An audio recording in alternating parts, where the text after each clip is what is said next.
this presentation as well. Okay. Hi, Disang. Hello, Disang. Hello. Morning. Morning, morning. I'm in. I'm in. This Thank you. Disang.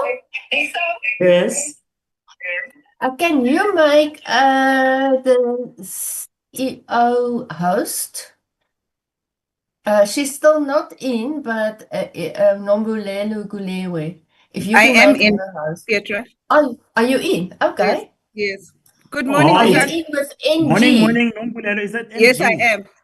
Let me just fix it. Okay, so this time we just want to test if you can make NG uh, as co-host. Yeah, okay. Sharp, I've done so. Thank you. CEO, try now to share.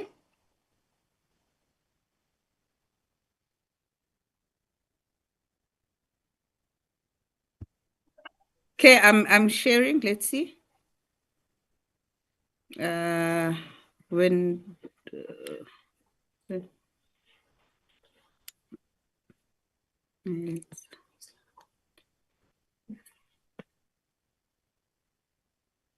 You go to more. I don't know how it reflects, and then there's a green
Hi, good morning. Disan, can you hear me?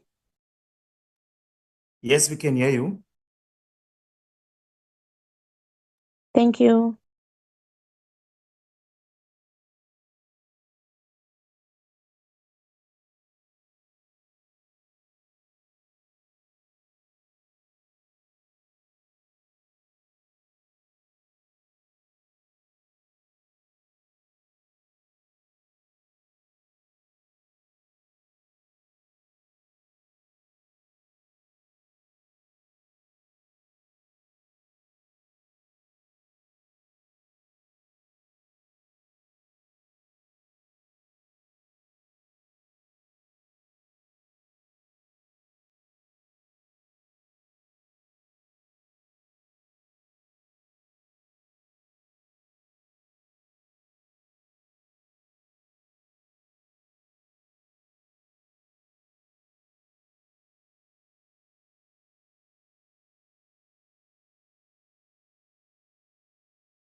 Good morning, everyone.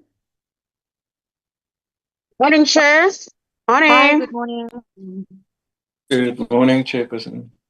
Okay. Disang, do you hear the background or it's clear? It's clear there's no sound at the back. Oh, okay. Then it's just me that's hearing the sound at the back.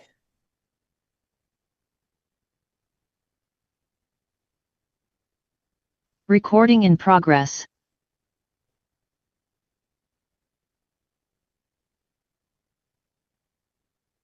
Good morning, honorable members. Let me take this opportunity to greet each and every one of you. We also have present with us our Honorable Deputy Minister. Our Honorable Minister is not present today, so our Honorable Deputy Minister will be leading us. Also I present need to with, go where there's no noise. pardon? Disang?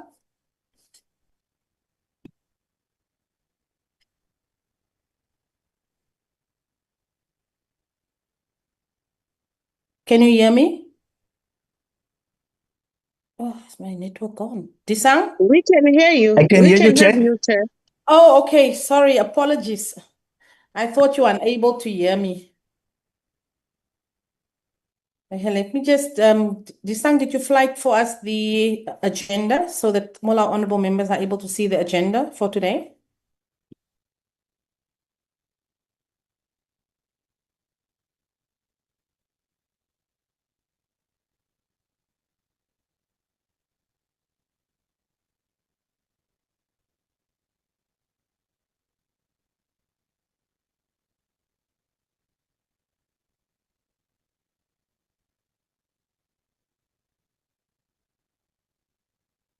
Thank you, members. There you have the agenda. Now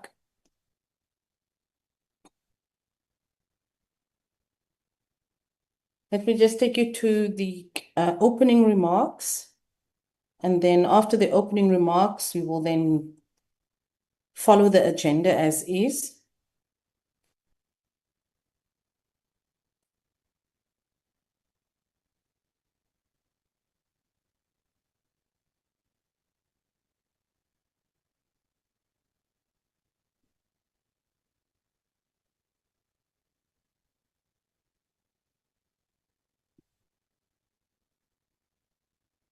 The information presented on the tourism sector performance for 2024 paints a picture of a sector that has immense potential to drive economic growth and reduce unemployment in South Africa.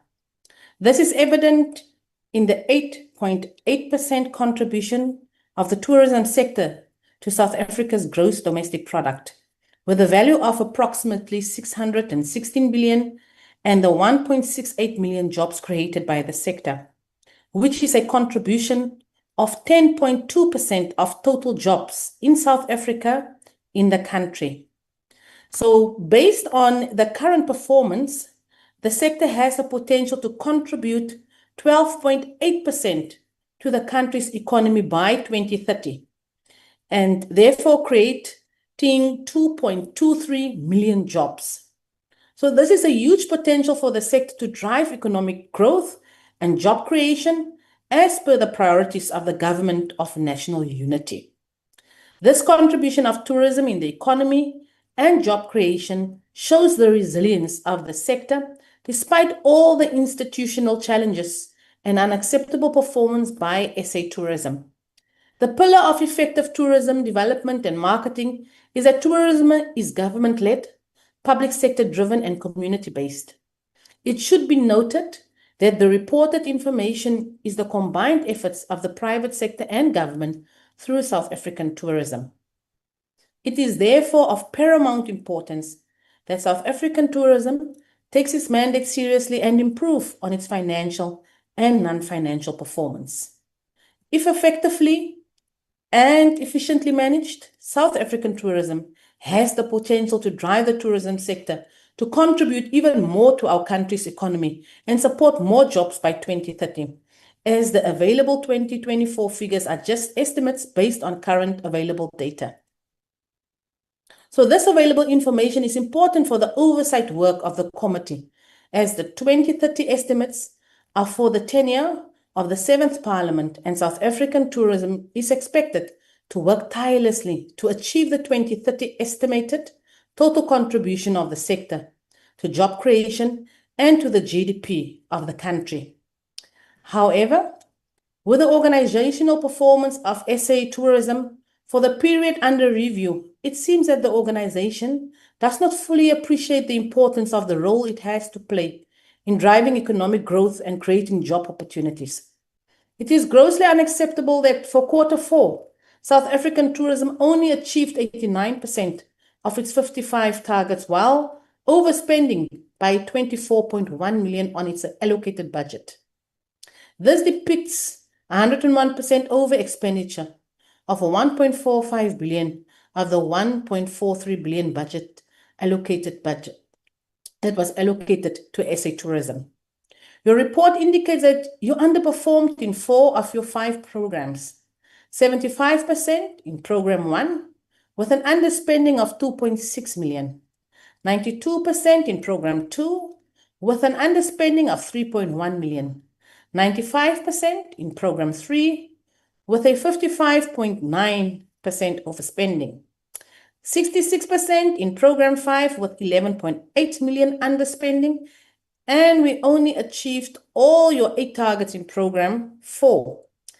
This performance is a serious cause for concern as the entity receives more than 50% of Vote 38, but it is failing to achieve its targets and underspending in almost all its set targets.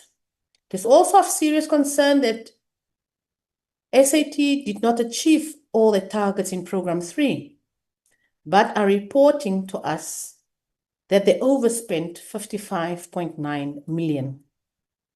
The performance in Program 4, it also do not make sense. Their SAT achieved all their targets, but underspent 23.7%. So, in fact, there are many things that do not make sense about this Q4 performance. So, in this meeting, SAT should explain to the committee the causes of unachievement of targets in the 4 programs, causes of the underspending during the quarter in each of those programs, achievements of all the targets in Program 4, but underspending on budget, and What are the reasons of non-payments of service providers, which is cited as one of the causes of the underspending? So an overall conclusion from our table presentation is that South African tourism still does not have effective internal controls to track financial and non-financial performance of the organization. The issues raised by the Committee on Internal Audit function need to be addressed seriously.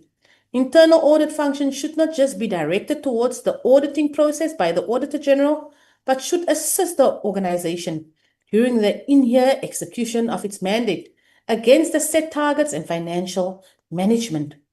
So as you go through your presentation this morning, we need to try to put the committee at ease that you are aware of your performance shortcomings and provide clarity on mitigating measures to address those shortcomings in the presentation. SAT also need to indicate to us that there are measures in place to address performance so that the issues identified in the period under review do not persist during the 7th administration. And with those opening remarks of mine, I would like to move to the second item on our agenda, which is the adoption of the agenda. May I see a mover?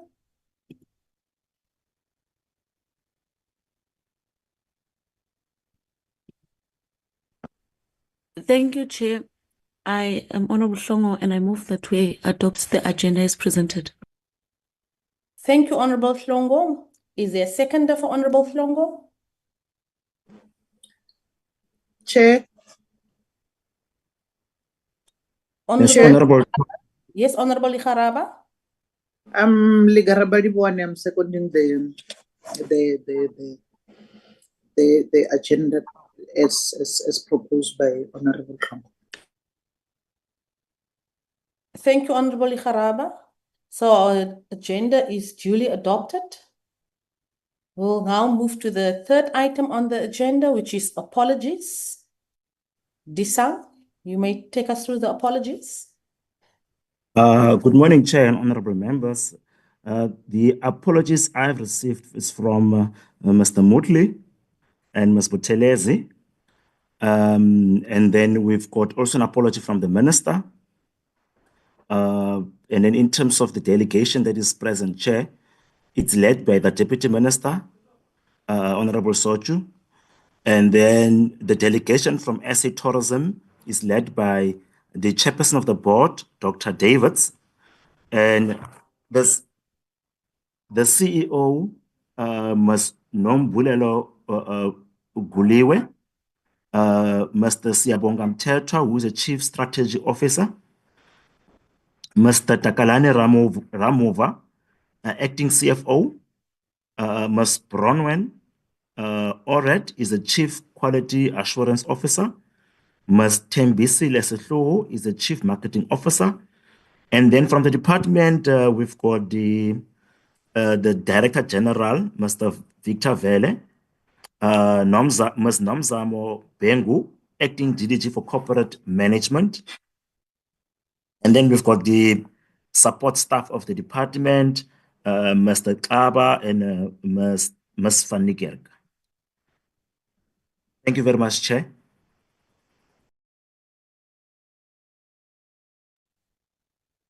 Thank you very much, Disang.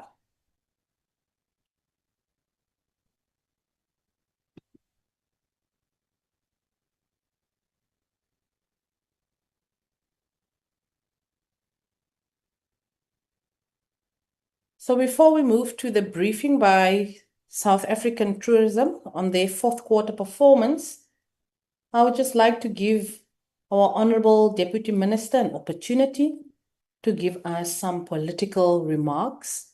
Honorable Deputy Minister Sochu, over to you. Thank you very much, Chairperson, and good morning to honorable members, and also extend my greetings to DG and the team, and Prof and the team from the South African Tourism.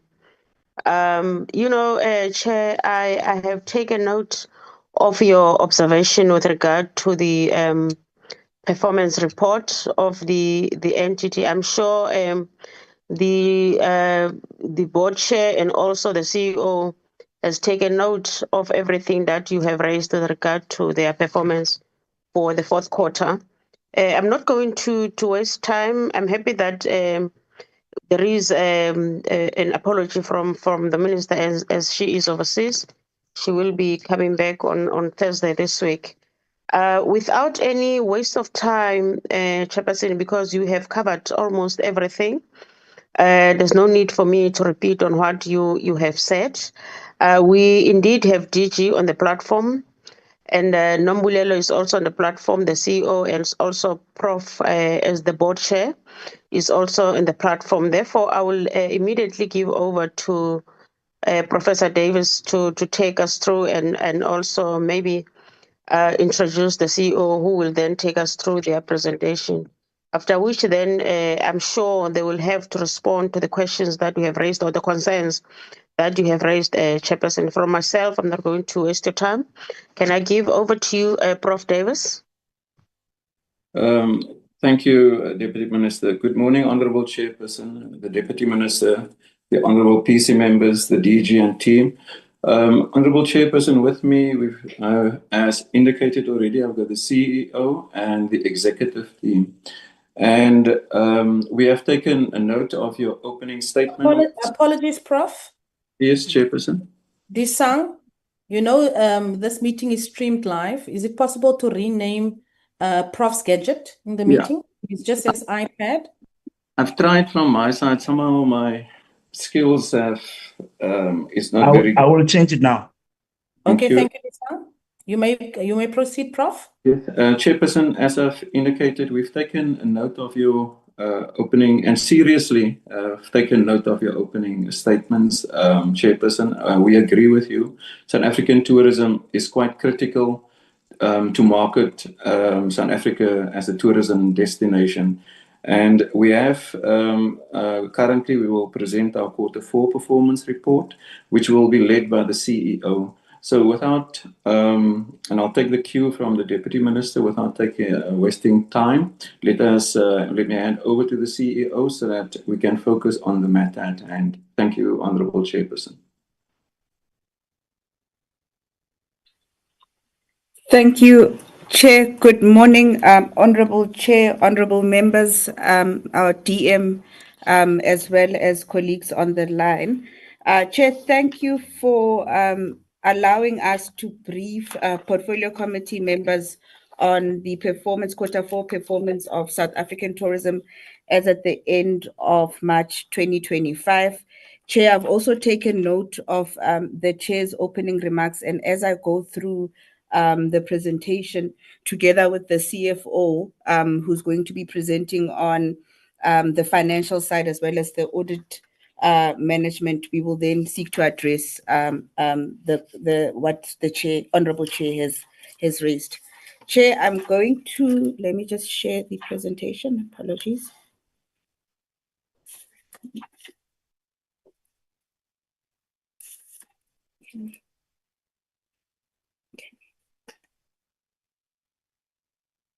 Is that? No. Okay. It's not presented. Okay. Chair, apologies. I'm just sharing the presentation. Yes, please. Let me share.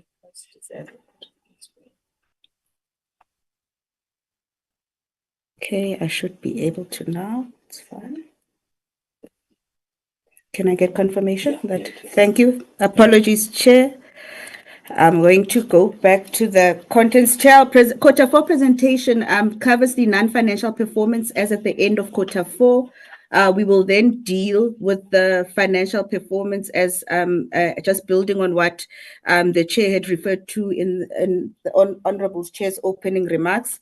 We will then close off the presentation with a reflection of the current state of our human capital, as well as reflecting on governance matters as part of Section 5 of the presentation. Honorable Chair, indeed, in your opening remarks, when reflecting on the tourism sector performance, the Chair referred to the performance being a combined effort between public as well as the private sector. And the Chair, in fact, referred to the economic impact of tourism in 2024 numbers as per WTTC, that indeed the tourism opportunity as well as the tourism contribution for the period under review contributed more than 88%, or is estimated to contribute more than 8.8% to the total economy, which amounts to just over 600 billion. I can also then confirm or just concur with the Chair as part of your opening remarks. The Chair did touch on the job creation opportunities of tourism, which are also reflected on this slide. I think just going back to South Africa as a destination and the performance of the destination, honorable members, I can confirm that for the period under review, we did see growth in the arrivals number, where total arrivals reached just over 8.9 million arrivals. So we grew by 5.1% when compared to a similar period in the previous year, with Africa, Chair, as well as Europe leading in terms of, and the US leading in the terms of the total arrival numbers. Chair, I just want to also agree with the Chair in your opening remarks that the 5.1%, there's enough for us to increase that market share for South Africa, so that by 2030 then we can then achieve that estimated job creation number of just over 2.23 million jobs. And that can be done, Chair, and it's also based on our current annual performance plans and strategic plan for the 7th administration, by focusing in those markets that are identified as growth markets, particularly China, as well as India, where we've seen, even with our colleagues from the Department of Home Affairs, Chair, they have assisted us with the ease of access challenges that we've had in the past, when they've introduced the Trusted Tour Operator Scheme, as well as ETA for travelers in those key markets for South Africa.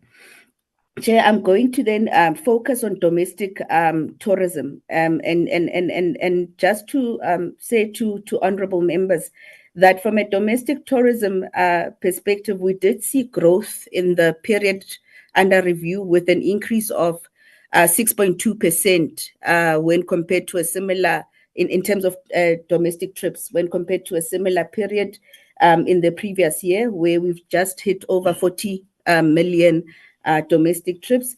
The spend as well, there was an increase in the total spend for the year or period under review, where we the spend totaled an amount of just over 130 or 137 billion. The trends in the domestic sector, Chair, is that those travelers that can afford to travel, we are seeing that they are staying longer. So the number of bed nights increased during this period by more than 16%. And it talks to the current disposable income status of South Africans. On our side, Chair, we have what we call Travel Week, just to drive travel in different segments. And we focus, again, working together with the private sector, to the Chair's point. We focus on packaging. Yes, Chair? So Travel Week, Chair, we focus on packaging packages in different segments, so that they can then be affordable for South Africans, so that we can drive accessibility for all South Africans to travel, but also then grow that culture of traveling, where domestic tourism then becomes the bedrock of travel within South Africa. Chair, the next slide talks to the annual non-financial performance as at Q4. Chair, it is true and in line with your opening remarks that at the end of the quarter, we had achieved 49 of our 55 targets. So out of the 55 targets, 6 targets were were not met at the end of quarter four.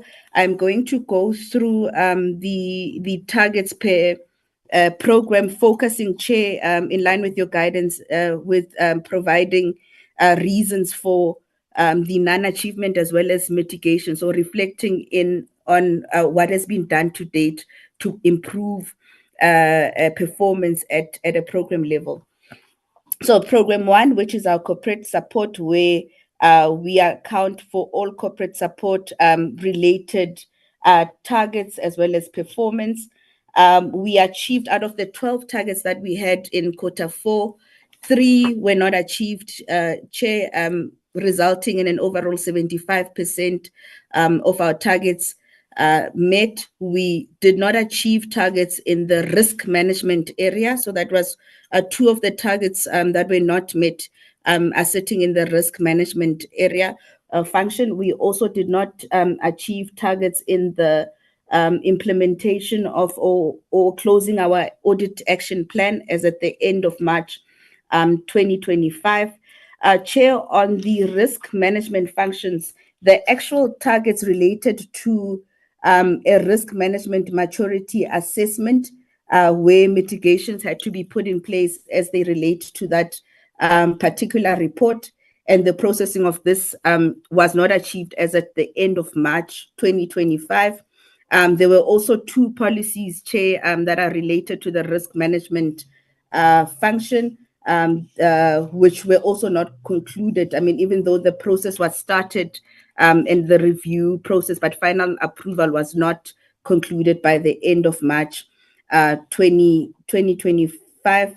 I can confirm, and also I think just reflecting on the full financial year, because quarter four also gives us an opportunity, Chair, to also account for the quarterly reports that we've brought to in fact, I mean, we've brought in front of honorable members, is that this particular area, which is the risk management, is one that even during the entire financial year, there has been gaps in the risk management function. I can confirm, and most of it were linked to a vacancy that existed within the risk management function, but I can confirm to members that the closing of that gap, in fact, had already started at the beginning of the financial year and is at an advanced stage, with the interviews having taken place during the current period, so the new financial year. I can confirm to honorable members that the issue of the policies, the team has gone through the review process for the policies. They've crafted them, and those policies are then awaiting approval so that we can then close even targets that were not met at the end of the financial year. And so far as the issue of the audit action plan, we achieved 73% as at the end of March 2025. And I can confirm to members that between the period of end of March and the end of May 2025, when we were meant to present or to table our financial statements for audit purposes to the Auditor General, we had closed the audit findings that were related to the prior year audit qualification area, and post that period. So the current status is that of the 39 AG findings that were issued, 37 have been closed, and there are 2 that are outstanding and are currently in progress, which are then linked to 2 policies that needed to be approved. Chair, I'm going to then go to program 2, and again focusing on and giving reasons for areas of underperformance. On program 2, which is our business enablement, Chair, this is where we account for the work that we do in research, so insights and analytics. So we had 12 targets that are sitting in that particular program, and of the 12 targets, we met 11, so 1 was not achieved, and that related to the corporate brand index, Chair, that we a survey that we do on an annual basis to track the South African Tourism Corporate Brand Index. The reasons for non-achievement related to 3 of the 4 dimensions that are tested as part of the survey, which are then linked to responsiveness, communication, as well as partnership formation.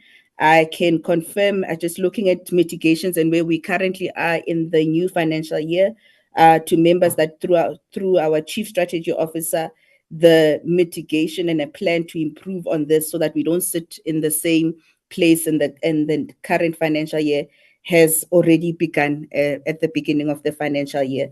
I also know that our recently approved corporate strategy had as one of its strategic levers the issue of corporate brand and stakeholder management and the improvement thereof.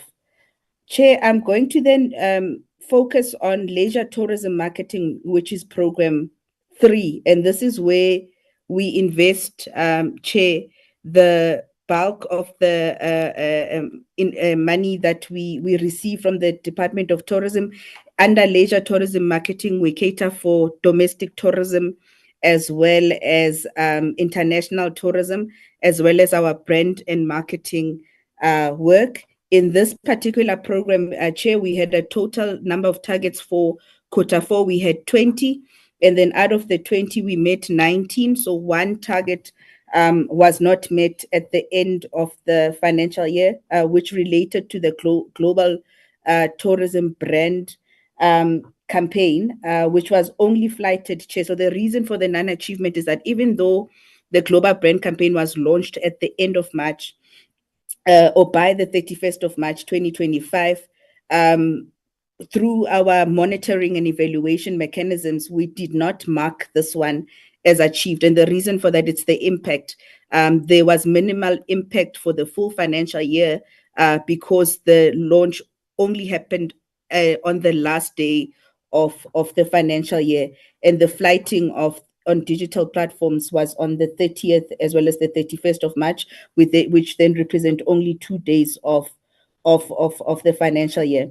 There was also an issue linked to the portfolio of evidence for the execution plan for the global brand campaign, which is part of our internal processes when we verify and actually ensure that what we come and present as performance that has been achieved. And it's also tested by our internal audit function that it is indeed achieved. For the global brand campaign, there was portfolio of evidence that was not in place by the end of March 2025. And the Chief Marketing Officer, Chair, as we engage, will talk to the fact that post 31 March 2025, some of those were then corrected. I can then maybe looking also forward in the current financial year, confirm that the implementation of the global brand campaign in the current financial year had already commenced, and then even at one of our strategic platforms, Travel Africa's Indaba, we did lead with the implementation of the global brand campaign. The Chair, Honorable Chair, you also touched on program 4, which is business events, and this is where we account for the work that we do in our conventions bureau, so the business tourism side of our work. In this particular program, Chair, we had 8 targets, and out of the 8 targets, we achieved all 8. Chair, I know you made reference to the financials, and when the CFO gets to program 4, he will explain the bid support as well as commitments at the end of the financial year and how they then have an impact on the spend as at the end of March 2025. Chair, then lastly, we have our tourist experience, which is program 5. This is where we account for grading, so our tourism grading work, which is the quality assurance side of tourism. Chair, in this particular program, we had 3 total targets, and of the 3 total targets, 1 was not achieved, resulting in 67% achievement in program 5, which then is an underperformance. And Chair, we had a total of 5,000. That was our targets, and we're only able to meet 4,586 graded establishment as at the end of the financial year.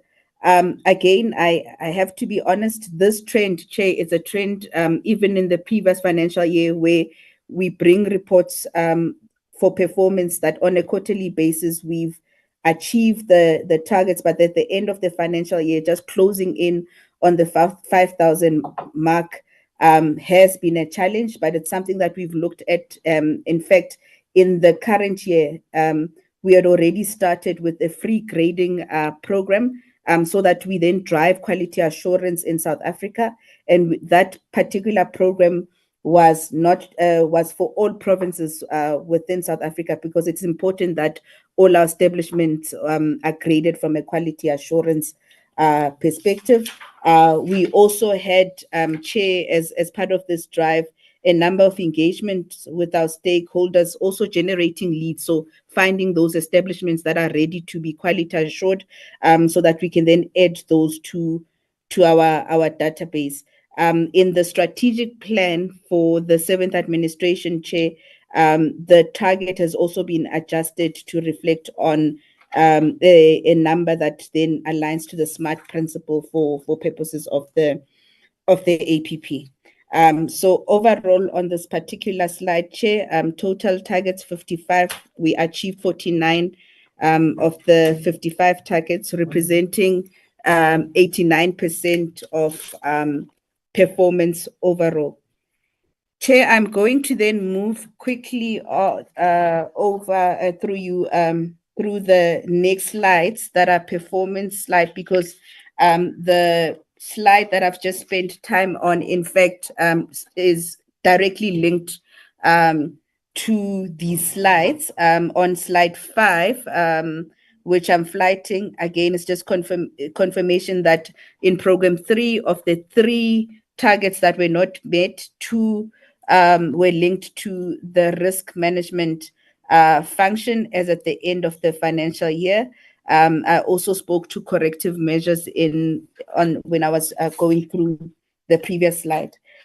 Chair, we do have other programs. So on 5, there's a program that's linked to Operation Clean Audit, which was achieved at the end of the financial year. So I'm going to then move to the rest of the different output indicators as well as targets for quarter 4. I am now on slide 6, and just confirming that the 73% of valid recommendations were implemented by year end, but under corrective measures, just showing current status and where we currently are in terms of closing in on the audit action plan. Chair, I'm not going to spend too much time, but just to emphasize that the payment of compliant invoices was achieved within in line with the set target, and also confirming that the SEM ethics and integrity initiatives were implemented during the quarter under review.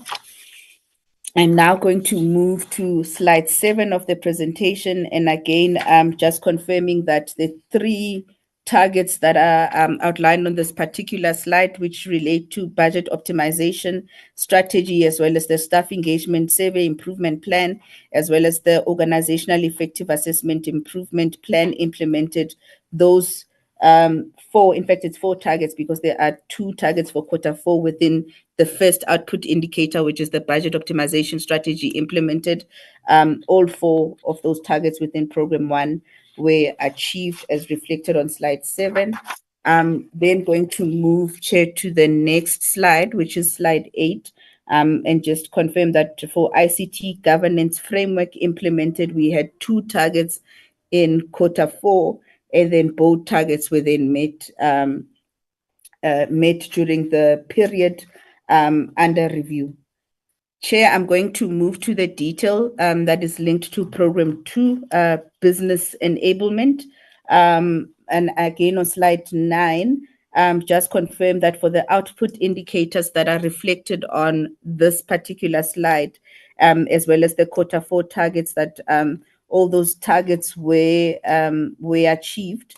and the targets related to the implementation of the integrated digital and analytics operating framework, the Leisure Brand Tracker Global Fieldwork Report, Departure Survey, Domestic Tourism Survey, Business Events Brand Equity Survey, as well as Domestic Leisure Brand Tracker Fieldwork Report. So those targets within Program 2 were achieved. I'm now on slide 10, Chair. Just confirming that there were targets within slide 10 that were achieved, and then that one that I dealt with in my opening as part of the overall performance slide. It's the one that's referring to the corporate brand index in this particular slide, slide 10. We do confirm that it was not achieved, provide reasons for deviation as I had referred to when dealing with the overall performance slide, and also reflect on the corrective measures to date that we have undertaken. Chair, I'm going to then move to Program 3, and Program 3 is where we account for domestic tourism, international tourism work, as well as our brand and marketing work, and confirm that from a tourism execution perspective, all those targets, so of the 2019 of the targets were met. The one big target that was not met, Chair, is the one that's related to the global brand campaign, that despite it being launched by the end of March 2025, the impact thereof was minimal because of the timing. And as a reason, we did not mark this particular one as achieved. And there were also challenges around the portfolio of evidence provided by the team as at end of March 2025. And there were some mitigations then at the after the end of March 2025, with the one big one being the implementation of the global brand campaign during Africa's Travel Indaba in May 2025. But that was post March 2025, and therefore from a timing perspective, it means we did not meet that particular target, Chair.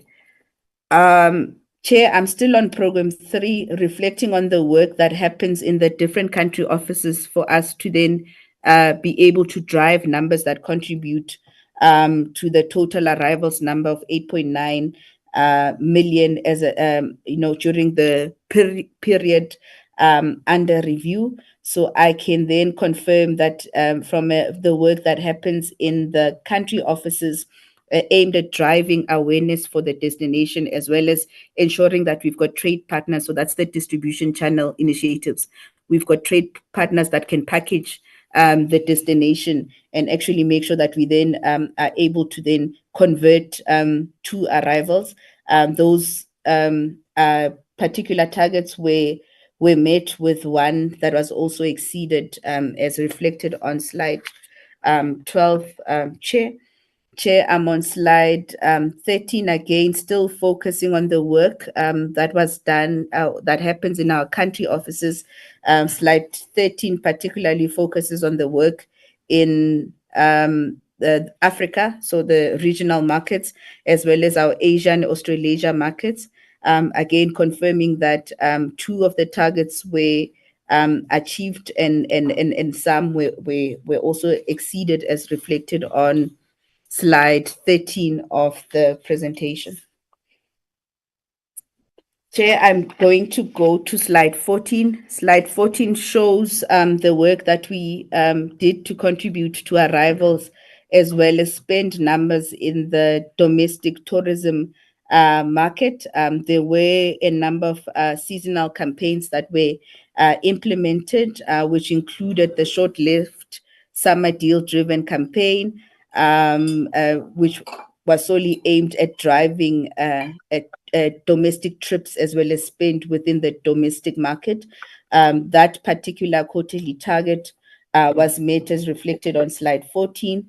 And then again, similar to the work that we do in our country offices, we also have distribution channel initiatives for the domestic market, which talks to the conversion of trips, where we then work with partners in trade so that we are then able to package affordable packages and convert to domestic tourism trips. That's on slide 14 of the presentation.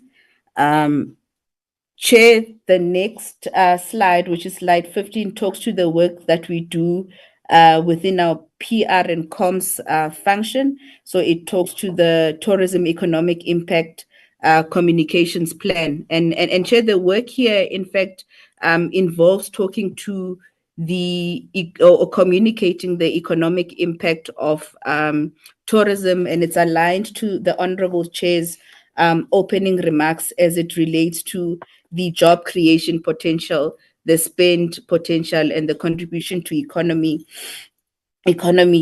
potential. So that's the work. The target here relates to those engagements where we amplify and communicate the impact of tourism. And then the other target that was achieved relates to the corporate brand as well as destination brand PR work, as it's outlined in the annual global PR comms plan. It's just confirmation that activities within that particular plan were indeed implemented during the period under review, and that's reflected on slide 15 of the presentation. Chair, I'm going to move to slide 16, which relates to Program 4, business events. This is where we reflect on the work that we do from a business tourism perspective. It's just confirming that those particular targets were then achieved as reflected on slide 16. Going to then move to slide 17.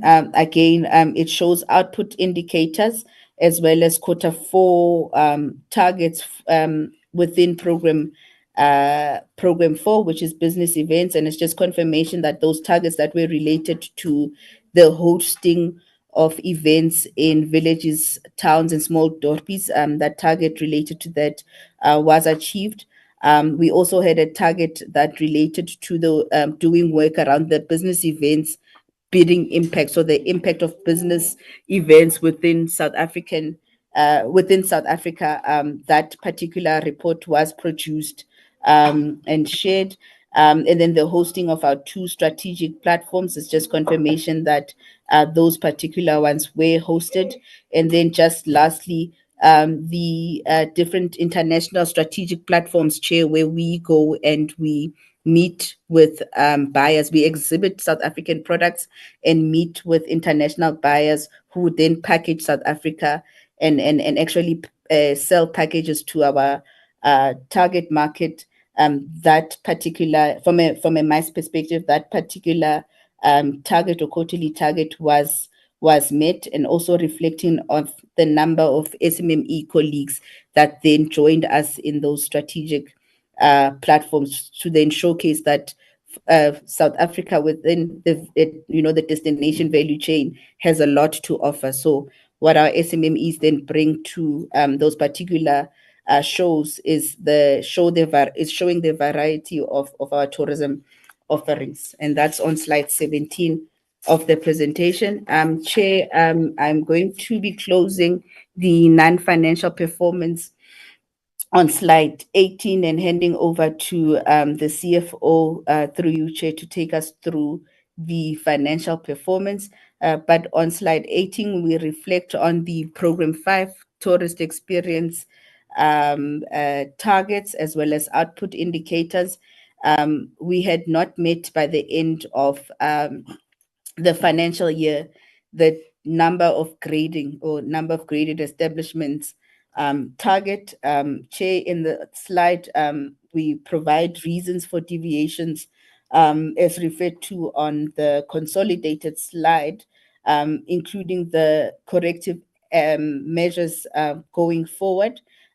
One of the key things, in addition to the adjustment of the number, there has been a number of engagements throughout the country on the free grading program, as well as ensuring that we generate leads for those establishments that are ready for quality assurance. And I also know that through our quality assurance officer, we are then able to work with entities that are grading ready and assist them to be grading through the BQV program, which is also funded by the Department of Tourism, led by our DG.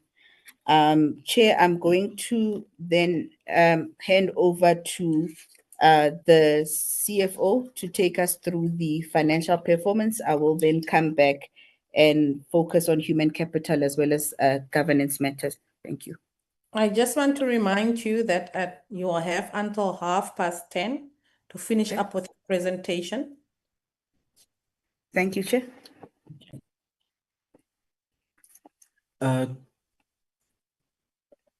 Good morning, Chairperson. Good morning, members of the Portfolio Committee. Good morning to the Deputy Minister, the DG, our Board Chairperson, and all colleagues part of the meeting. I will, noting the time, I will take through the committee on the financial position. From the revenue perspective, we received the allocation from the department as budgeted. They transferred everything that was planned or budgeted for the period. Unfortunately, in terms of the TOMSA levy, there was a budget of 108, and that did not happen through as of the end of the period, Q4. But there are engagement between SA Tourism and TBCSA regarding the TOMSA levy and also the transfers accordingly.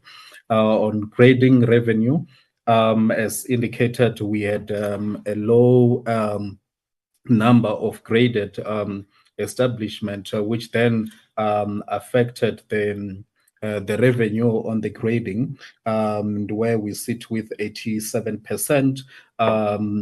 In terms of the plans and the mitigations, as CEO indicated that we have had, including the free gradings between Feb and March, and they also had huge success during Q1. We'll be able to present a lot of activities that occurred during the on the grading side.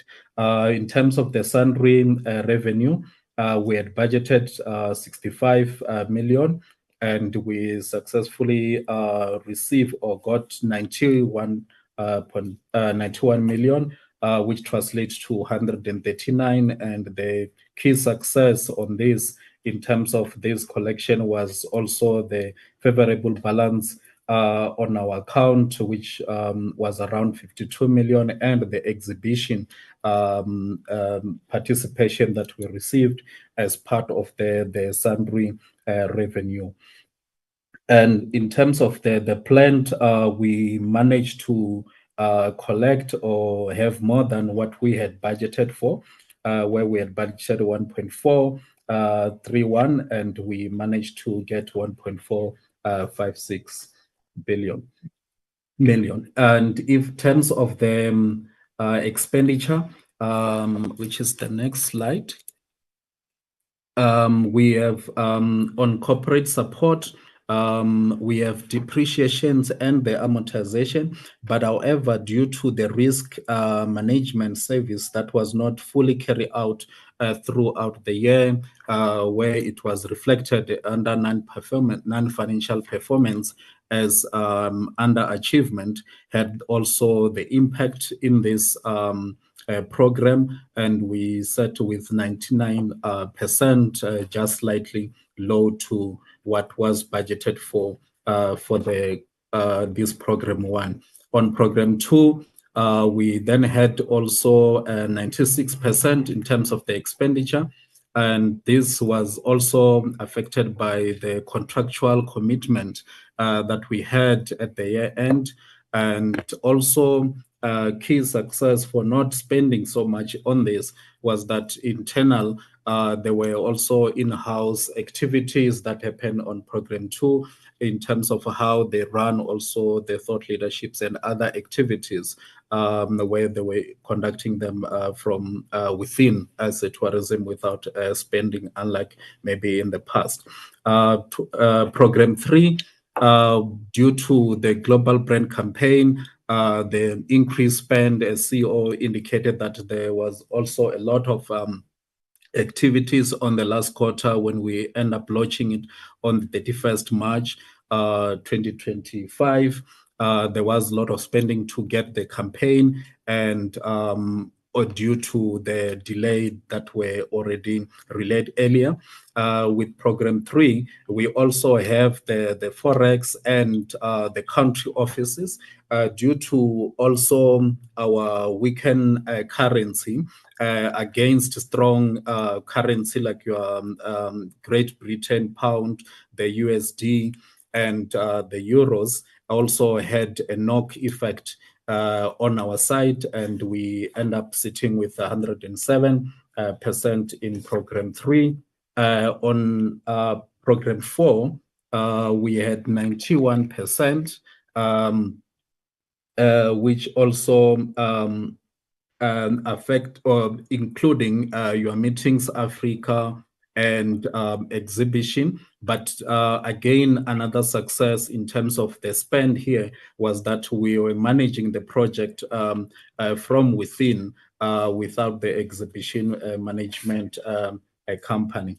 And lastly, on visitors experience, we had less spend due to the productions of plague for the decreased number of graded establishment, as we have indicated. But however, there's been good movement in terms of what we will be able to report to in the next quarter.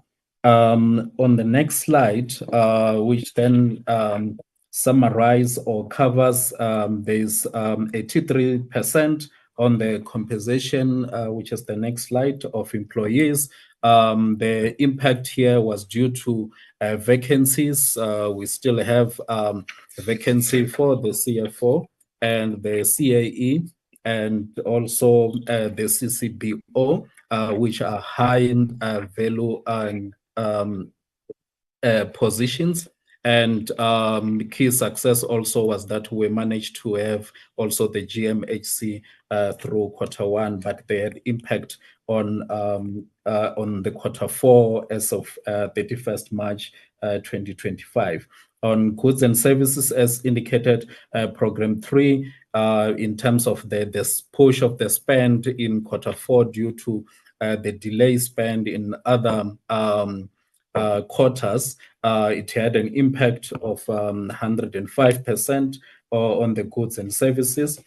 We had budgeted to spend 1.4 billion, and we spent 1,453, which was just over 101%, just a percentage over the planned, and due to those areas that I've highlighted, more especially from Program 3. And in terms of the audit, CEO had indicated that we have successfully concluded or finalized the areas that had impact on the qualification area as issued by the Auditor General during 23-24 audit period. And that was success. However, we're still on track in terms of getting a better audit opinion for the current year. And I will hand over through you, Chair, to the CEO to conclude the last part of the presentation. Thank you. Thank you, Takalani. Thank you, Honorable Chair. Chair, I do know that I have 4 minutes left. Just on the human capital management slide, I'm just going to focus on the total staff composition, which is currently sitting at 166 employees within South African tourism. This show the composition of staff in terms of male and female, and it's also just to confirm that where we reflect on foreign that relates to the different country offices that we have to market South Africa as a premium destination for a business and leisure tourism perspective. So in those country offices, we do have locally recruited staff members, which we then account for under foreign, which is the 30 that is reflected on slide 22. Chair, I'm going to also then move to the next slides, which is slide 23, as well as slide 24, which gives the detail. It's just a reflection of the number of board meetings that we had during Q4, and also confirmation when we then look on the last slide, which is slide 26, just a reflection on the board fees that have been paid during Q4, and where members will see that there is no remuneration.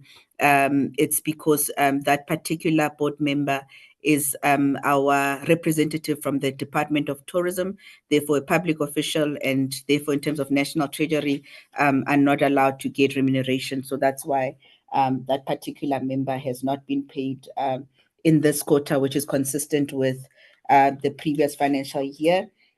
Chair, the presentation then also has an annexure which gives progress on the audit improvement focus area, which is included as part of the presentation. But I will then pause here, Chair, mindful of time, and then take questions. Thank you, Chair.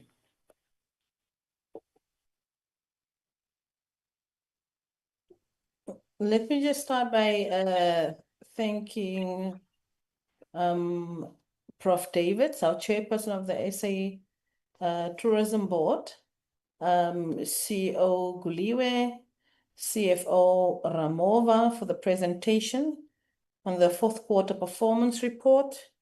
I'll now move to our next item on the agenda, which is the deliberations, where now I'm going to afford honorable members an opportunity to interact with the presentation from SAT. Honorable members, you may raise your hands if you would like to pose questions or seek clarities, and then I will note your hands and give you the platform. Honorable members?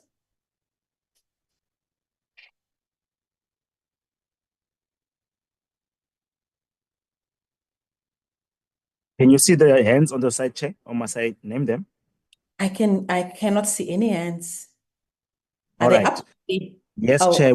We've got Honorable Linde, Honorable Haraba, Honorable Tito, Honorable Ishmael. Okay. Those are the four, and then Honorable Songo is the last one. Okay. No, Honorable Mashabela, this thing and Okay, Honorable Maestro.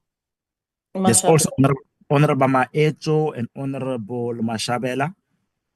Yeah, I've got them Hlongo, I've got them Mashabela and Maecho. Okay. Yeah, as they were speaking. Okay. Thank you so much, Disang. Before I take the hands, I think we have is Miss Buthelezi in our meeting this morning. She submitted an apology for today, Chair. Oh, she's new and then she just submits an apology for her first meeting. Yes. Not thinking. I wanted to welcome her to her first meeting and now she's not even here. Honorable Linda, let me give you the platform to raise your question, Honorable Linda. Good morning, Chairperson and Honorable Deputy Minister and all the colleagues and members of SIT. Thank you for being on the meeting and for answering our questions. And thanks for the presentation. Chairperson, some questions to SIT. I would like to know which sources are used to determine the statistics that were given to us pertaining to job creation and tourism growth, as well as the GDP contribution. And then I want to we speak of the country offices. How many offices do you have, SIT have, in and in which countries, and how many offices in South Africa, and where are they situated? So, Chair, I would like to speak on the tourism grading shortfall. So only 4,586 establishments were graded against the 5,000.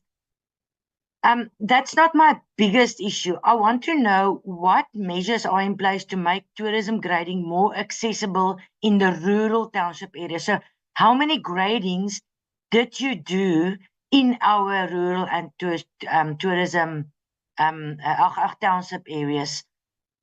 So next question, Chair, is on the what return on investment tracking tools are in place to measure whether marketing expenditure is converting into arrivals spent and jobs?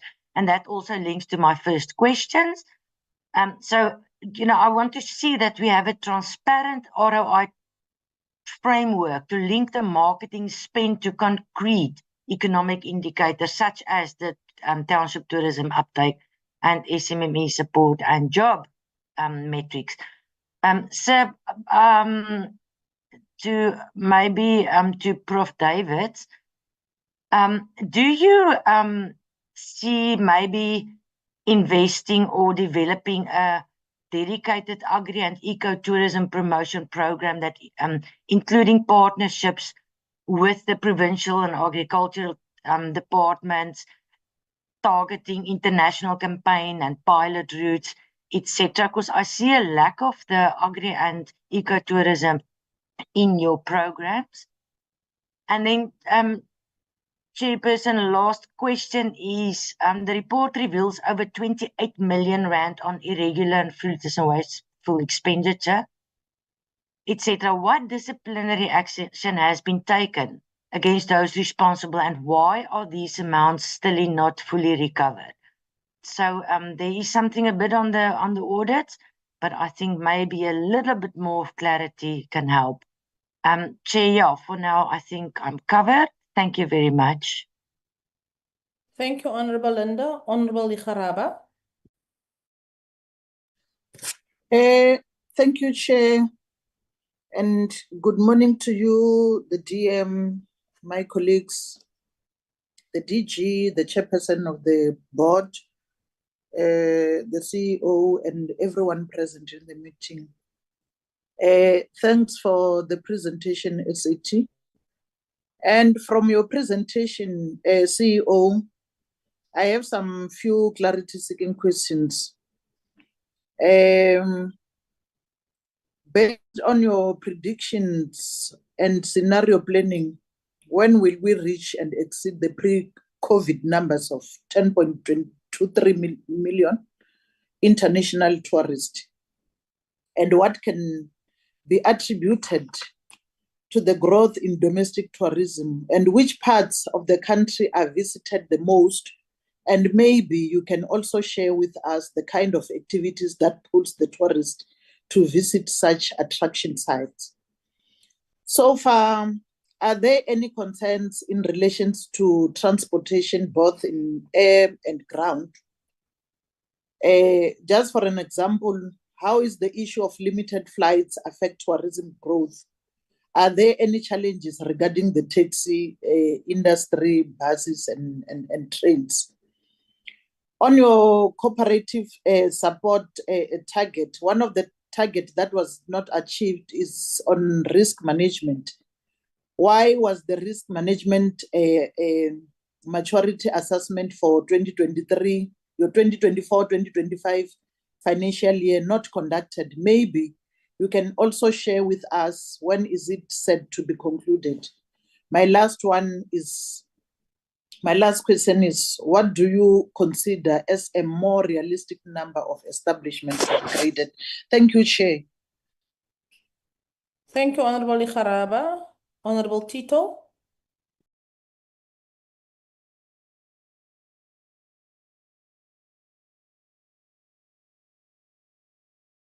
Honorable Tito.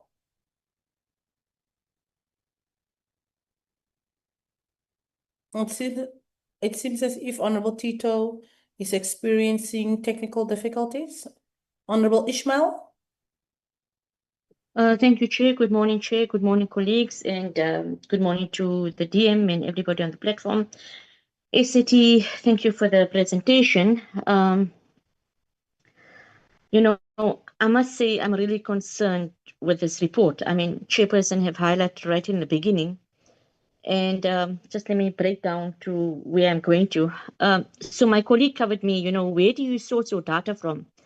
Are they correlated with provinces? How are you actually getting this, the stats that you're giving us? Where are you sourcing the stats from? Because this is going to actually tell us, much more of what is happening on the ground. And I mean, are we duplicating stats? Are we, some time ago I asked an official question, a written question with regard to KZN's data, because I mean, something didn't just read right for me. But anyway, if you can give us some information on that, maybe we can have more clarity and, we can zoom into this. So program one, again, something doesn't seem right. Your spending and your performance outcomes are not speaking to each other. 6 targets were not achieved, but you overspent on your budget, I think by 24.1 million rand. I mean, what is going on? I mean, you cannot overspend on your budget and not even achieve the six targets that you've planned. So, I mean, what are you actually going to do to fix this? What corrective measures are you putting in place? Because the reality is that there should be implications for non-achievement. So, what are you actually doing to fix this? The program two, again, there's an underspending due to, you say, year-end contractual commitments that were not paid. We have to ask, like, why? What are the reasons for the non-payments, and which contracts or service providers were actually affected? We need more information to know the impact of this. And again, I would say, consequence management or remedial measures. How are you going to be doing this or dealing with this? And what are the remedial measures that you're going to be implementing for the new financial year? And then again, with you looking at program three, delays with the launch of the global tourism brand campaign. I know brand marketing is in another portfolio, and obviously I think it should be coming to tourism. But I mean, you say here there's delays with the launching of this global tourism brand campaign. So why was there overspending on this campaign? Or I mean, is it still another case of fiscal dumping?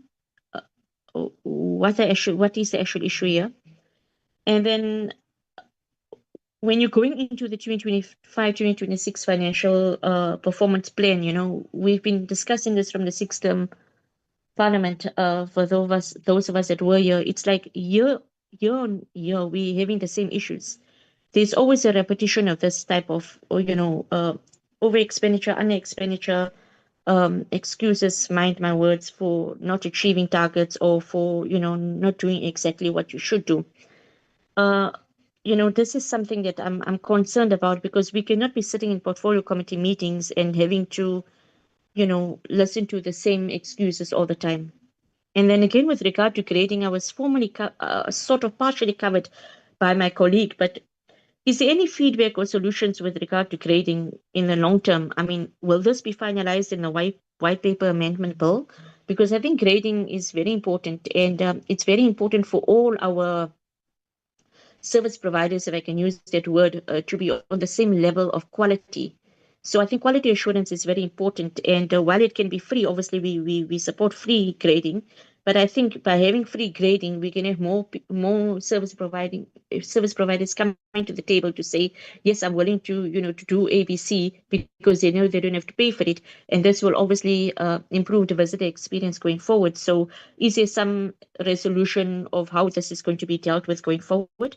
As I stated, will it be finalized when we get the white paper amendment bill? Maybe you can advise on that. And I'm going to come back to your tourism numbers, your data again, which I also started off, and I see Almarie as well, highlighted. Can you send us a breakdown of how you establish these numbers? Really, we want to know, if you're telling us a certain amount, whether it be domestic or international, we want we want you to zoom in to be able to give us a breakdown of actually how you're establishing these numbers, because return on investment is important. And I think another point as well is that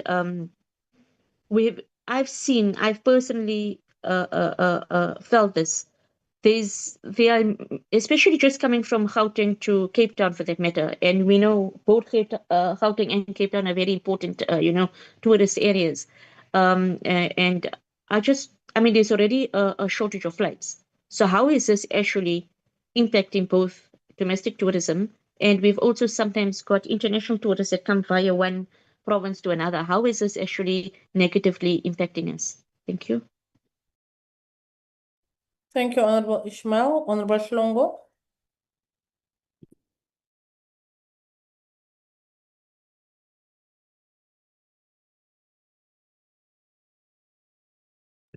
Thank you very much, Chairperson. Let me greet the Deputy Minister, yourself, Chair, the CEO of SAT, Nombulelo, and DG and the entire team, and also welcome the presentation presented to this portfolio committee meeting.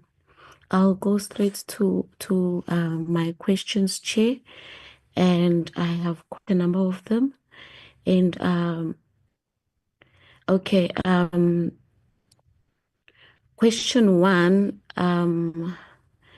given the 5% increase in international tourist arrival, could you please outline which source market contributed most and how SAT plans to build on this momentum in the coming year? And also the report shows tourists are staying longer with bed nights up to 16.6%. Is this trend sustainable, and what kind of traveler behavior or products are driving this? On the program performance, overall, 89% of Q4 targets were achieved, but key areas such as risk management, branding, and grading did not meet targets, while 49 out of 55 targets is good progress. Could you clarify what led to the 6 missed targets? Were there common challenges like staff vacancies or planning delays? And again, the risk management maturity assessment wasn't completed. Could management explain how the delay is in filling the risk and compliance officer post affected this, and what the plan is to ensure this critical function is completed very soon?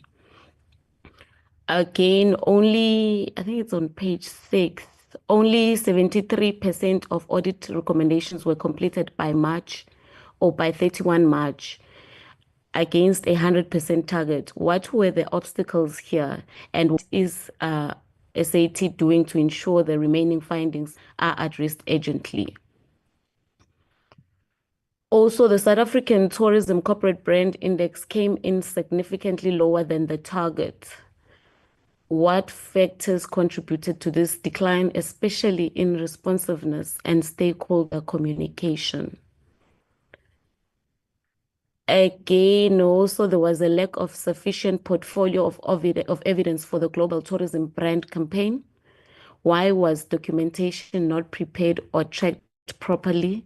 And what systems are now in place to prevent this in future campaigns? And on the tourism, leisure tourism marketing overspent its budget by 56 million. Was this reallocation approved in line with the PFMA? And how will similar overspending be managed or avoided going forward? And then lastly, Chair, at the same time, some programs such as visitor experience underspent. How does management balance spending appropriately across programs while still meeting service delivery expectations? Thank you, Chair. Thank you, Honorable Shlongo. Honorable Mashabela.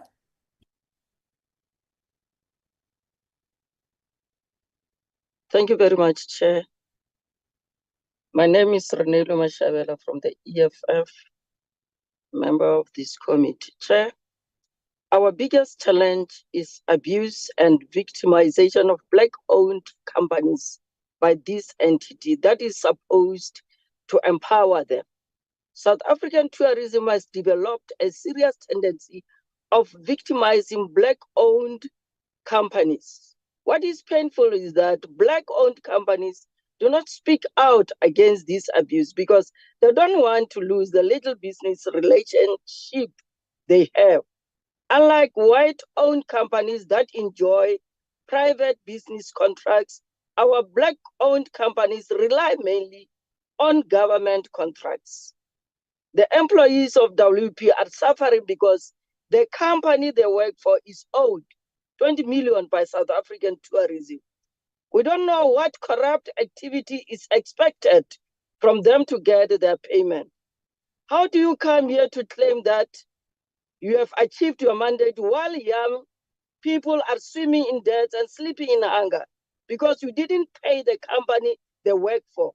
When are you going to pay WP their money so that they can pay their workers?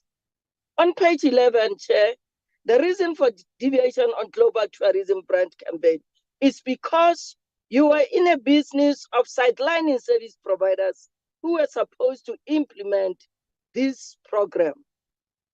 Chairperson,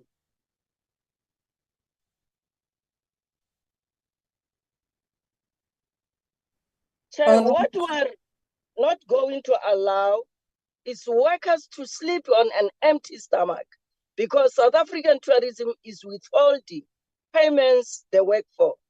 If it means a protest to close South African tourism doors, then be it. We can take it to that level. Chair, while the tourism sector contributes significantly to GDP and employment, the reality remains that villages, townships, and small dormitories still lack equitable participation and benefits from this industry. The EFF maintains that tourism should be a people-centered economic driver, not a paid establishment in VTSTTs fall short. This exposes a systemic failure to align financial investment with tangible empowerment of Black-owned establishments and township rural development. Chair, the irregular and fruitless expenditure reported, including 4.1 million in prepayments without service delivery, is a direct theft from the poor. The EFF demands full consequence management, including criminal prosecution of implicated officials. Chair, how many officials have been disciplined, suspended, or dismissed for the 4.1 million prepayment irregularity? And when will the matter be referred for criminal prosecution? Why has the CFO position and other executive posts remained vacant for so long, despite this contributing directly to poor financial controls and GSA qualifications? Lastly, Chair, can the department provide a breakdown of how many of the graded establishments are Black-owned and located in townships, villages, and rural areas? Thank you very much. Thank you, Honorable Mashabela. Honorable Maetso. Thank you, Chair. Greetings to the CEO of the entity, greetings to the board chairperson, the DG of the department. Oh, I almost forgot the most important person who's leading all the delegation, which is the DM Soju. Greetings to you, as well as members of this portfolio committee.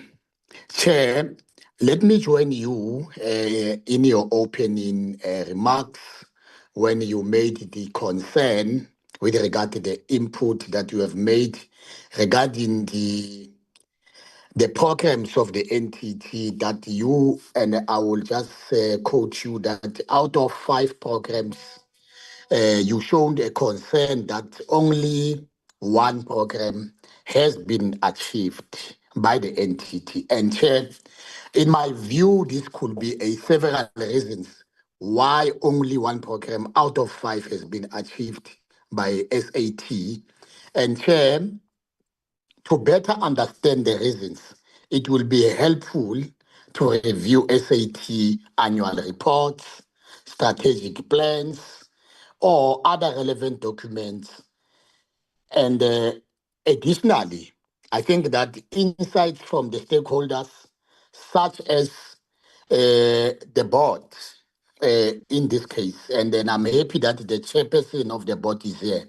And Chair, I will humbly request that we need to have a one-on-one meeting with the board members, all of them, because every time we mention the board of SAT, we only see Prof.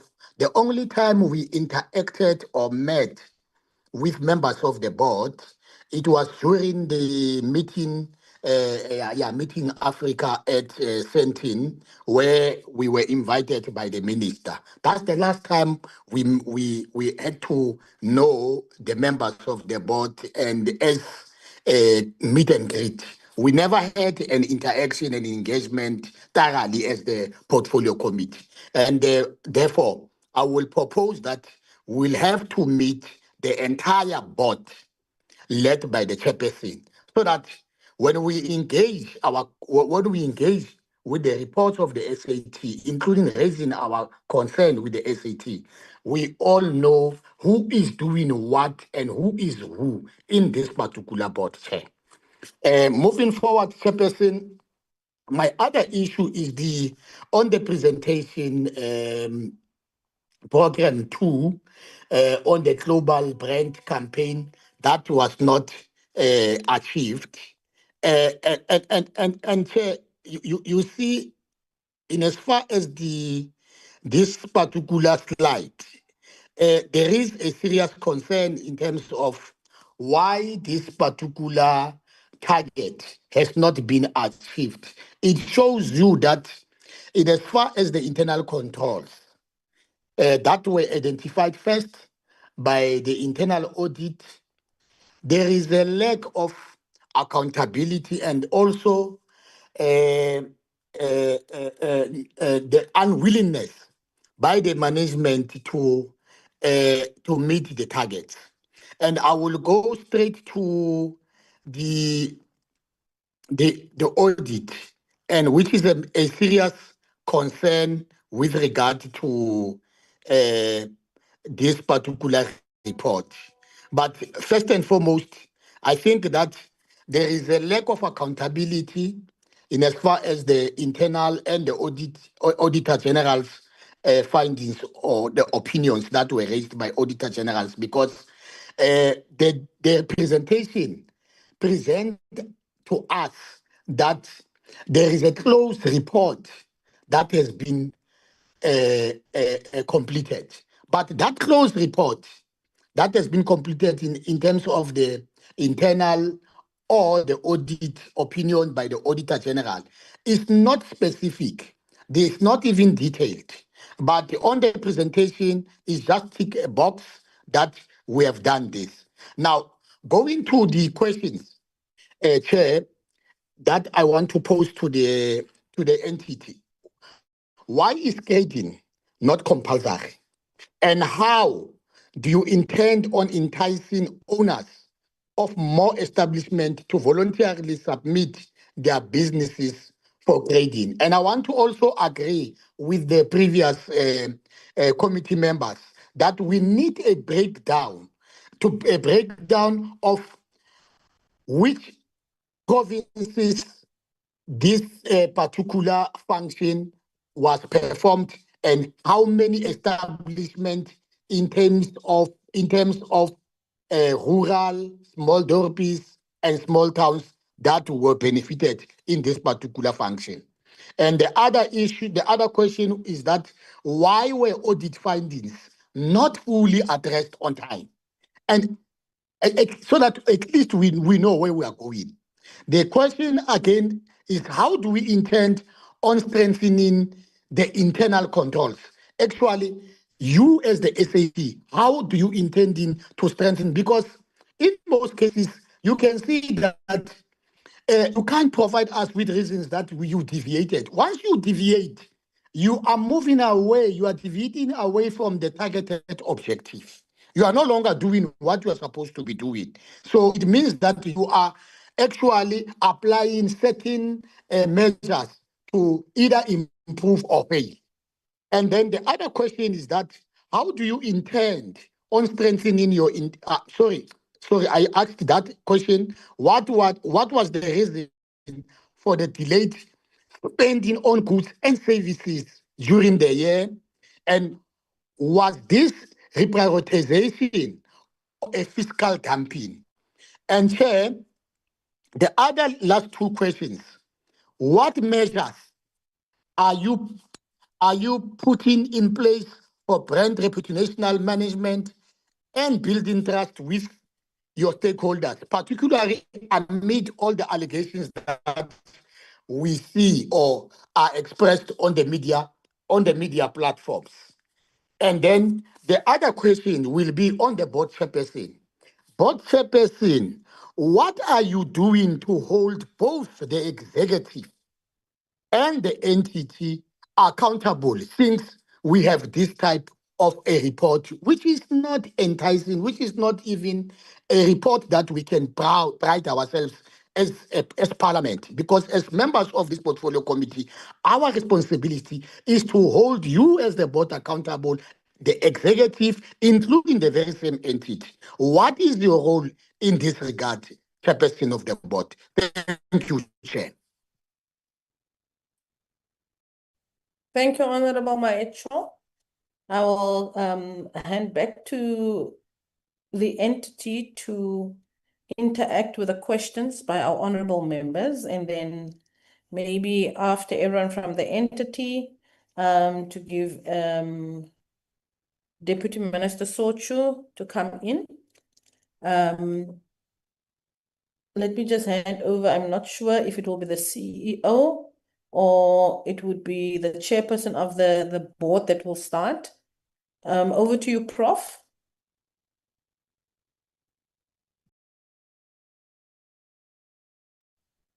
Thank you, Honorable Chairperson. I think a number of questions have been asked by the honorable members, and we will now also respond to the questions posed by the honorable members.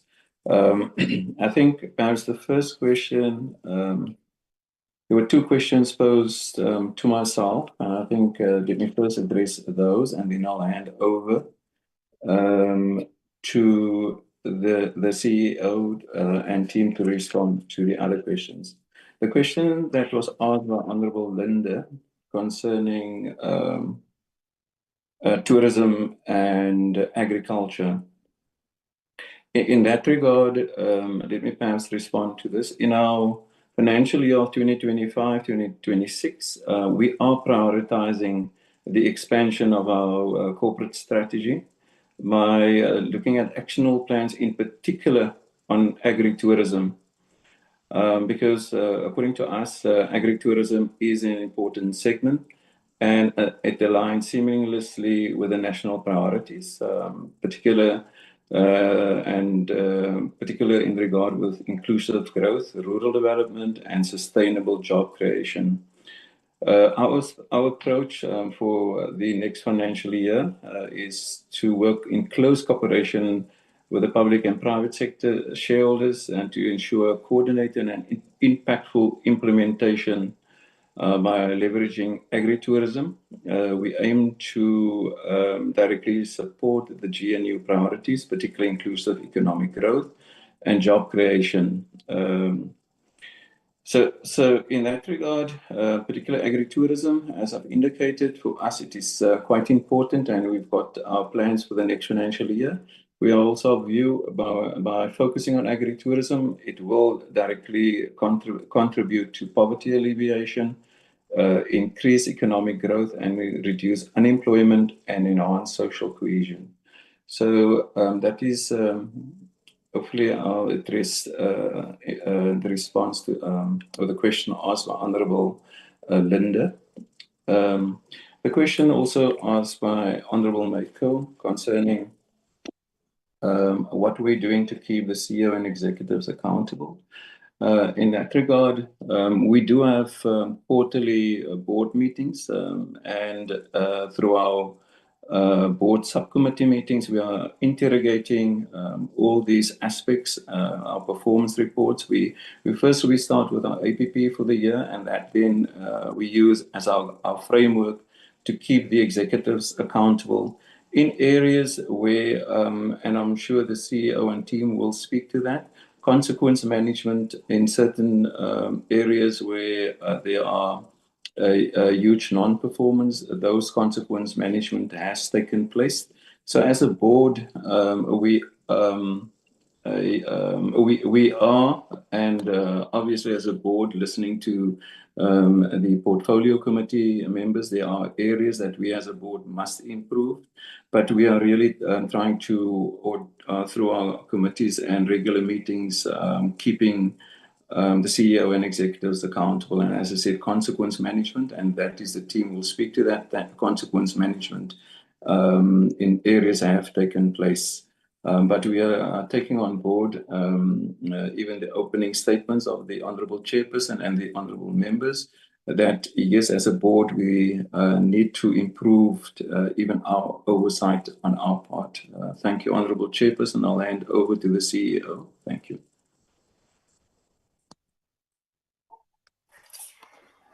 Thank you, Honourable Chair, and thank you, honourable members, for the questions and comments that have been provided. We've taken note of them, and we will be responding.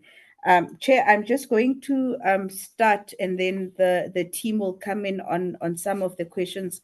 I'm going to start with the question, Chair, from Honourable Hlongo on the plans to build on the 5% increase that has been achieved to date or during the period under review, or including whether or not there are any tangible implementation plans to ensure that we build and improve on that. I can confirm to Honourable Mhlongo that in fact we've got for each and every market, so we targeted per market based on key insights for those markets. We do have a plan for targeted sourcing of arrivals and spend per region where we have country offices to ensure that we build on the 5% so that we can meet our targets for 2030. Also linked to that, Chair, as part of our annual review of our markets where we can invest and actually source arrivals from, the key focus is on China and India. And I think the key shift in the 7th administration is the link to our colleagues from the department, and I'll keep highlighting the Department of Home Affairs, the work that is happening in China and India, in fact, assist us in driving tourism as a key economic enabler in those interventions around the issuance of facilitation of visas are going to assist in building the 5%. I'm also aware, honourable members, that our airlines, in fact, there was communication around them, some of the airlines reintroducing the route between South Africa and some of these markets, particularly India.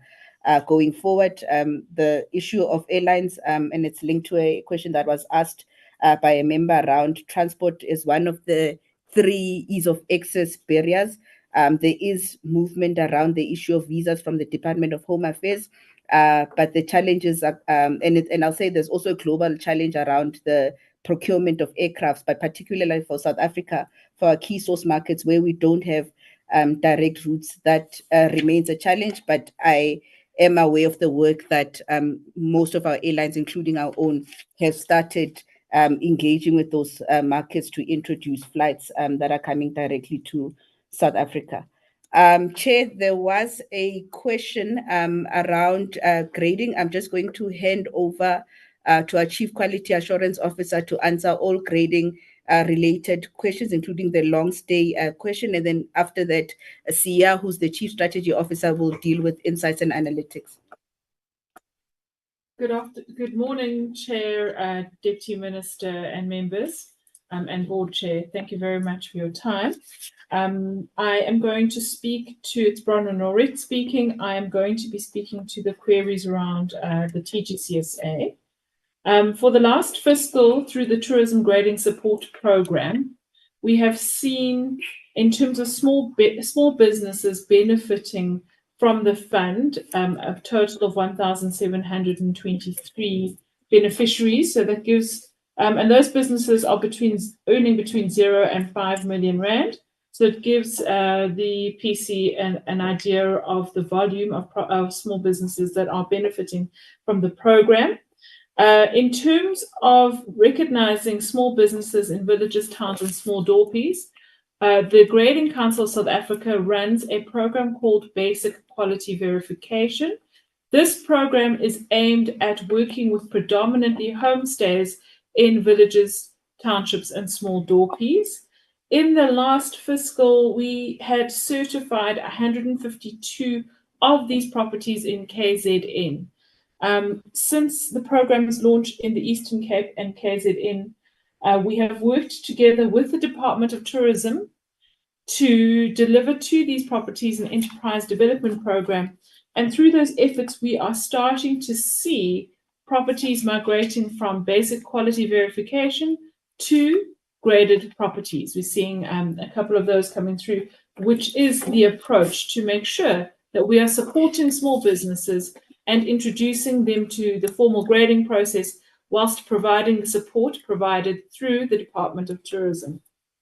With regards to the query on mandatory grading, this is a policy matter which would have to be handled at the relevant level. And in terms of the query regarding the target, so for this fiscal and in this period, what we have done is we have assessed the graded properties and what we believe is a viable target, and that is 4,500 properties, noting that in the last term we've experienced the pandemic, which has affected the available product that we have in the market. So based on the data that we've had over the last few years and from the previous fiscal, as you can see, we believe the target of 4,500 for this coming fiscal is more accurate. Thank you, Chair. Thank you, Chair. I'm going to hand over to the Chief Strategy Officer to talk to data sources as well as insights and linking spend to the economic impact study question from Honorable Linda. Thank you, CEO. Good morning, honorable members.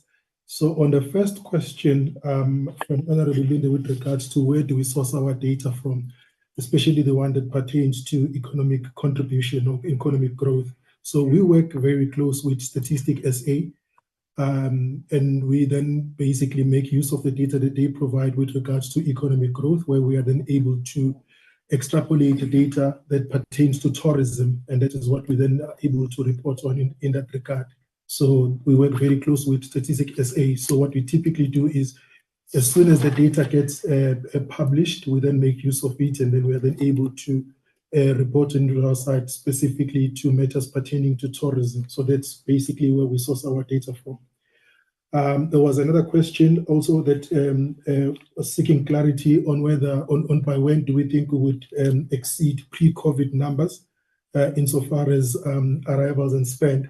Well, so in some instances, if I look at, for example, in our first quarter for this year, we have surpassed some COVID numbers, specifically when one looks at the international arrivals. So we've seen a strong growth of about over 300 million tourists just basically moving around. But specifically when we look within the context of South Africa and looking, number one, within the region, within the African region, we are up 9% year on year, which is basically above, 16% above the pre-COVID numbers. Asia Pacific as well, there's actually seen some significant growth in that respect. And we are about 92% to the pre-COVID numbers. So we are getting very close to the pre-COVID numbers. And in some markets, obviously, we still trailing slightly behind, but in most instances, we are seeing a strong growth.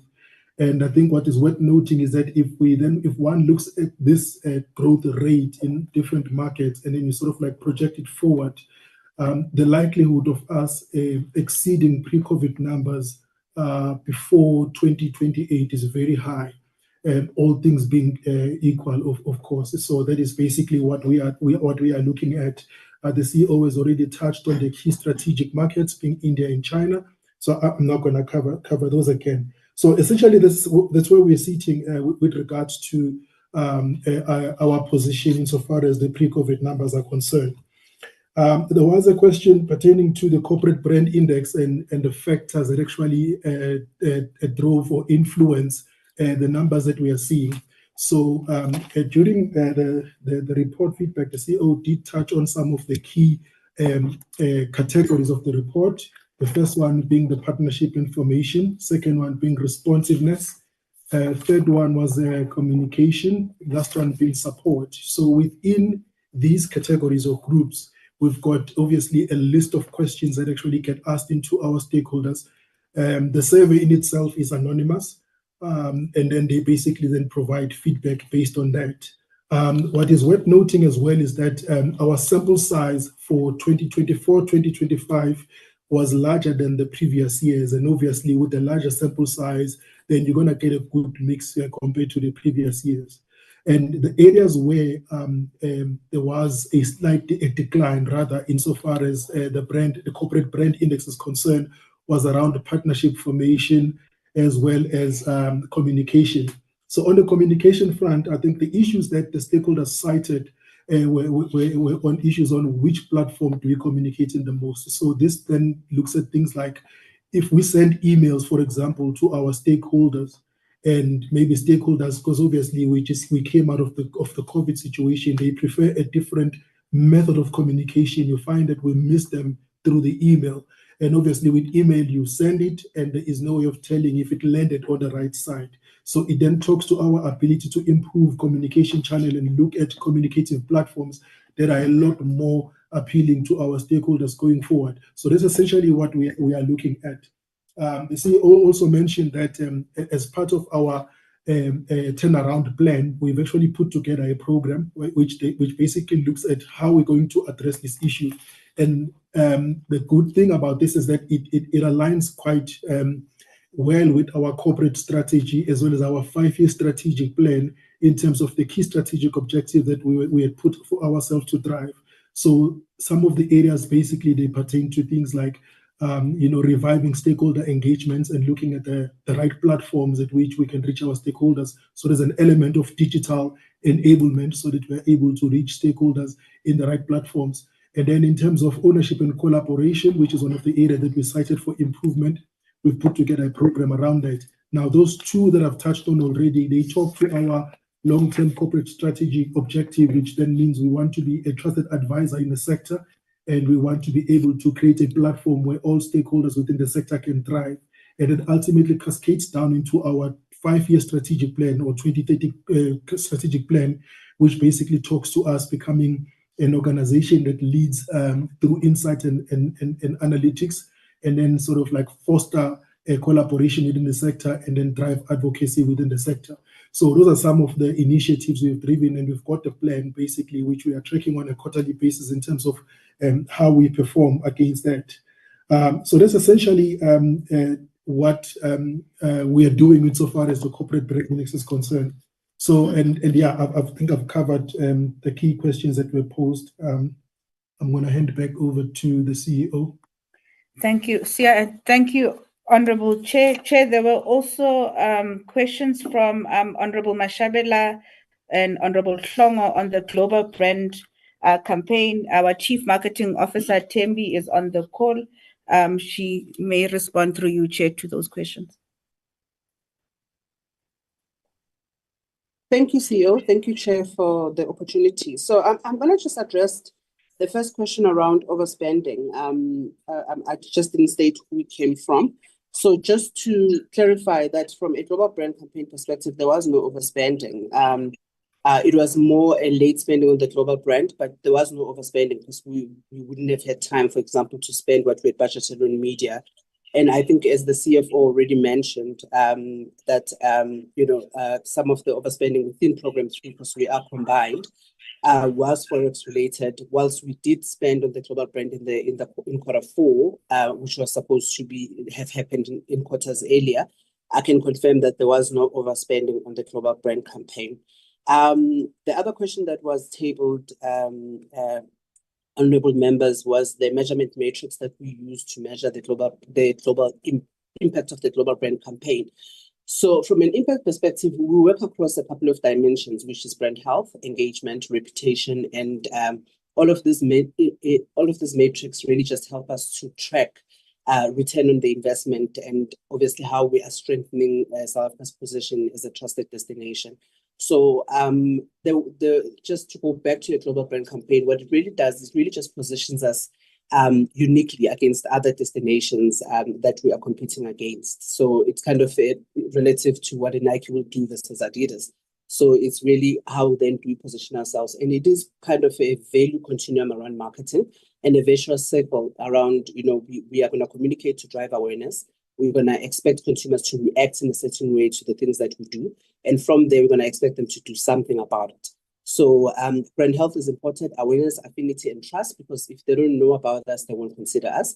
And then we go into engagement, where we look at social interactions, website traffic, content downloads, conversion, booking referrals, itinerary downloads. So we will track things on social media to say, are people saying, where can I get information to come to South Africa, and how can I gather that information? So we do have measurement baselines that we put around our websites, around social media platforms that we have, that will help us to see where we are versus where we're going.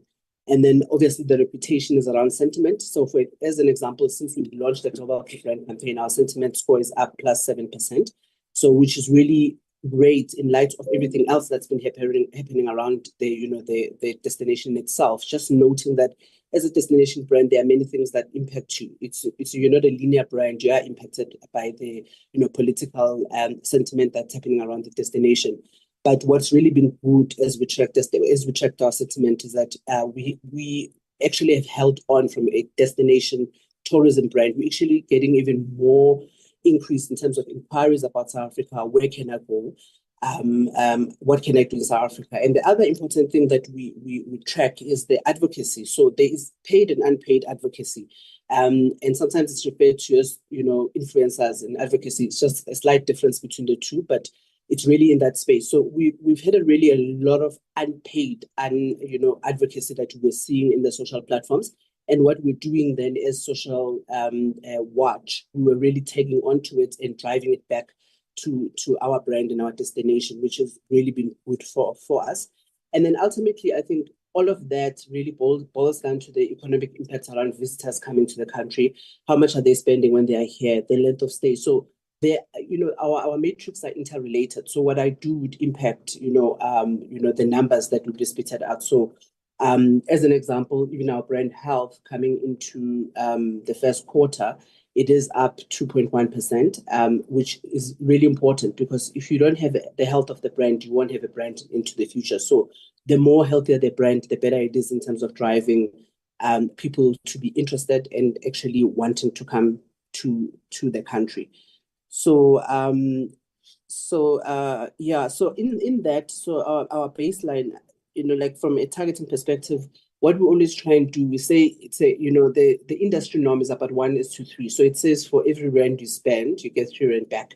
So we normally work on a 1:7 as a stretch target. So for every rand we spend, we want to get 7 rands back for everything that we do. So we will track that across whether it is a media buy that we did or a media placement that we did. So if we've paid X amount of money, we want to ensure that we've gotten a much broader reach than what we paid for. And it's also negotiations around how we do these things, and just the impact of it is measured around that. So we'll get free media. So all of that will culminate into saying we've spent 1 rand, but we actually gotten 7 rand back from a return perspective. And obviously, just the brand work, is particularly at a emotive level, you don't track immediately in the cycle. It's about the impact that it would have in consecutive cycles. So you invest now so that you can reap the benefit later. So as a simple example, if people have seen the global brand campaign, the sentiment on it is really it's going up and getting positive by the day. They will then make the decision to start booking, but they will only come to the country probably in 2 or 3 months' time. But the work that you've done at the beginning of that cycle is quite important in ensuring that you inform and influence the decision for that particular traveler to be able to choose South Africa to come through. So you don't, you don't launch a global brand campaign today and then tomorrow you're going to see a flood of people come to South Africa.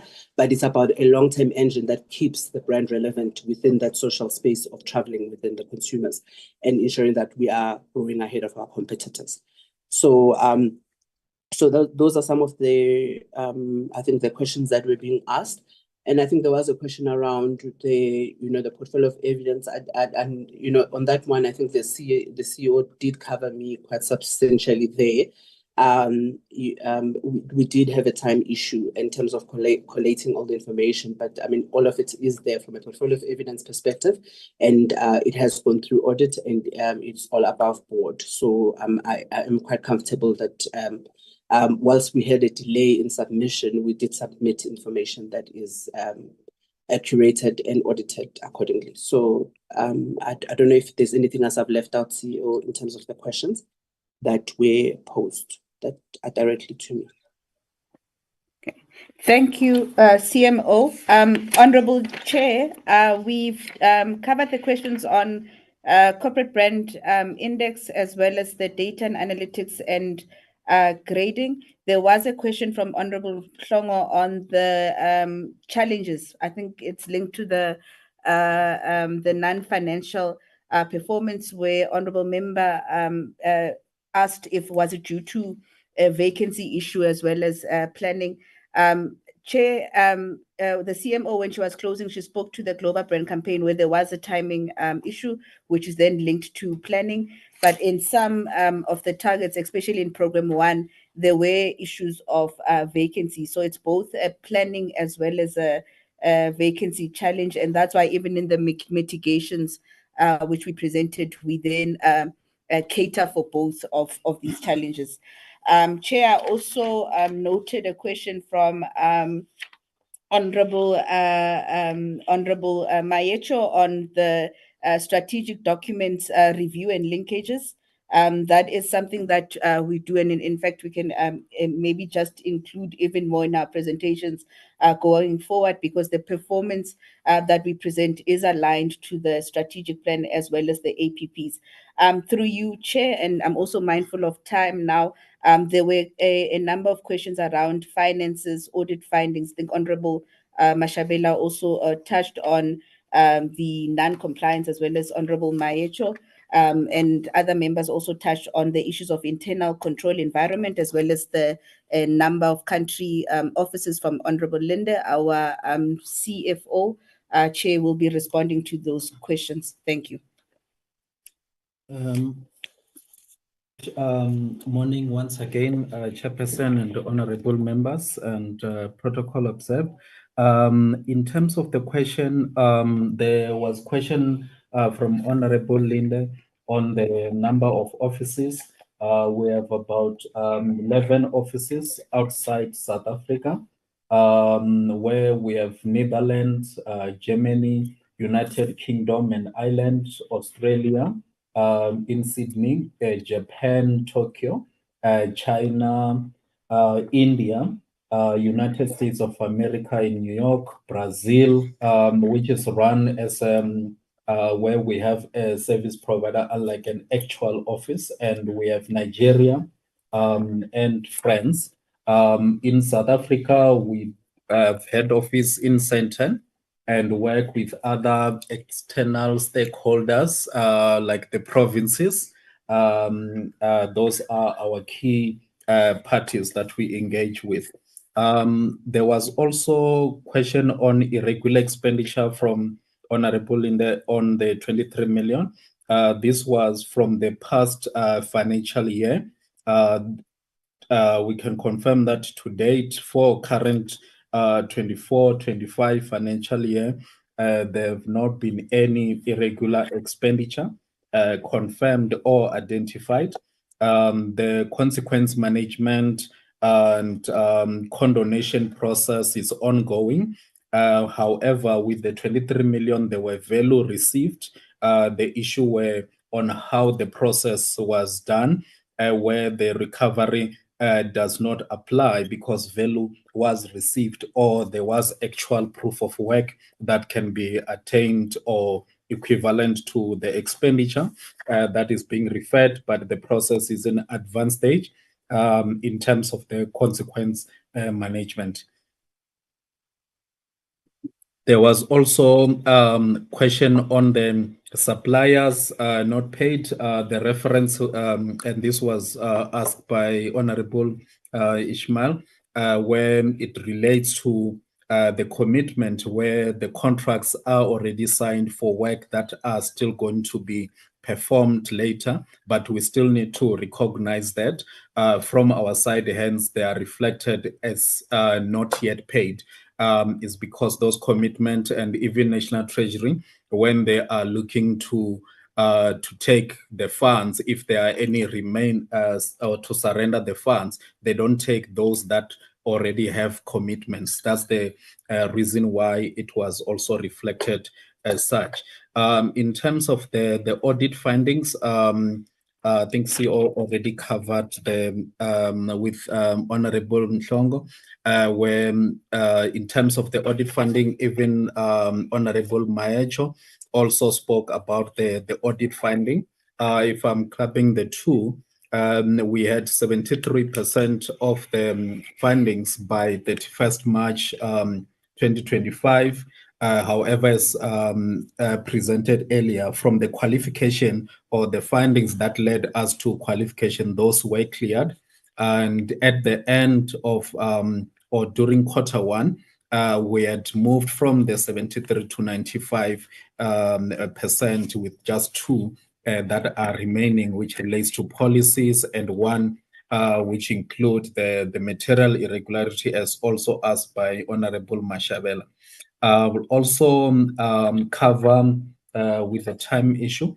In terms of the supplier referred, without mentioning name, was paid, or I can even confirm that in the past 2 weeks have been paid more than 6 million, and the work and the commitment and the engagement with the service provider are ongoing, and even validating the project that where they are referred as concluded. We needed to validate the work to avoid any loss in case. So we need to ensure that we have a proof of work, and those are the ones that are ongoing. So we refer them as dispute, but they are engaging the finance team with the service provider. And I think I have covered all the questions that were in relation to finance, and thank you once again. Thank you, Honorable Chair.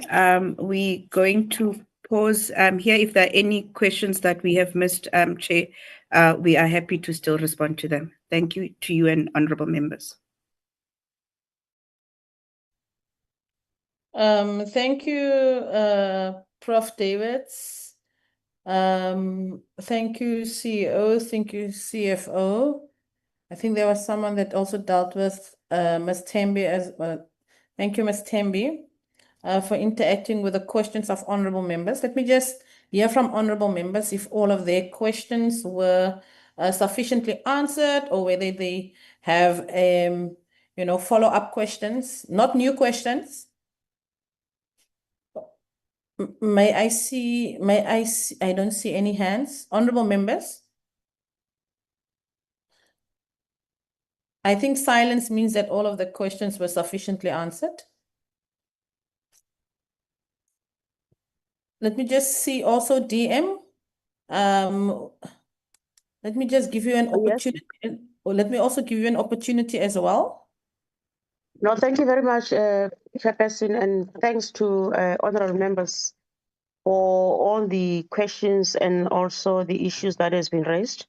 And also thanks, Prof, CEO, and the rest for responding to those questions.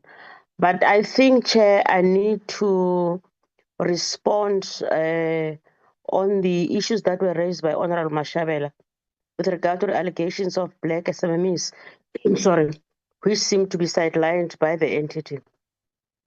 I think we can be happy to get more information on those so that we can intervene as the executive, as we did with SIFA. We had many allegations and also complaints from small SMMEs and small businesses, and then we successfully then intervene in that regard. So I think it's not something that we can leave just hanging like that. And also with regard to the non-payment of companies that has done the work and they qualified to be paid. So we need also then to assist the entity and see what the problems are, because indeed it's not acceptable. You know, Minister will always say that, DM, we are not interfering, we are intervening so that we can assist the entity and the department to do the right thing. Maybe also I need to indicate that myself, Minister, and the DG, we have our own weekly meetings where such issues as raised by members of the portfolio committee and members of the select committee, we sit and discuss them and attend to them and come up with a solution on those. So I take that very seriously, because when it says that it's black SMMEs, then I have a problem.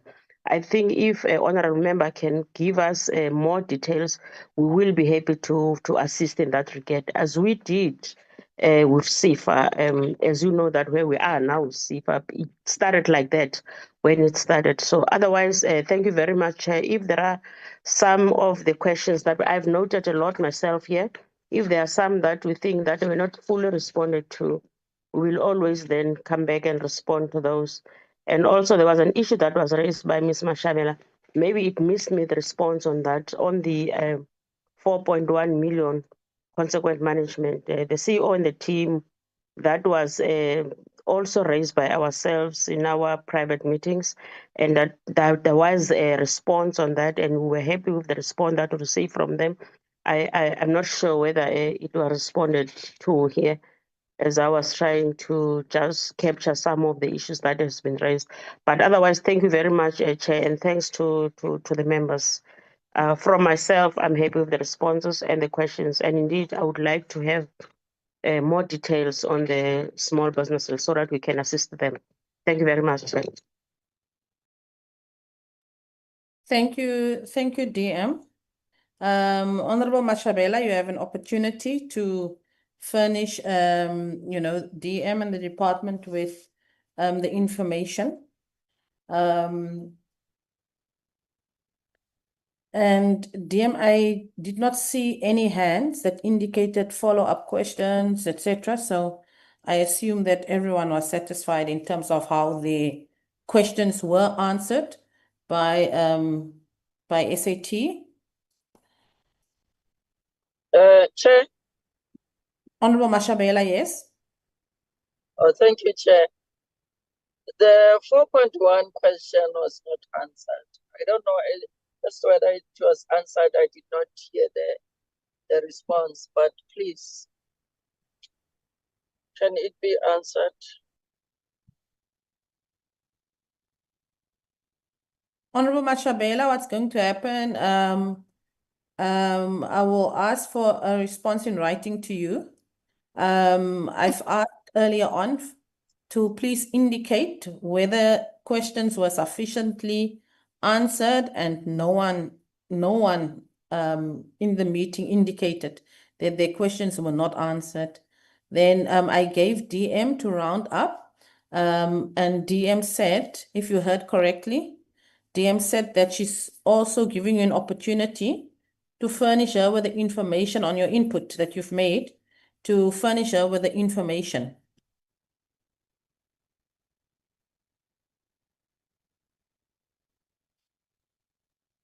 Noted, Chair. Thank you, Honorable Mashabela.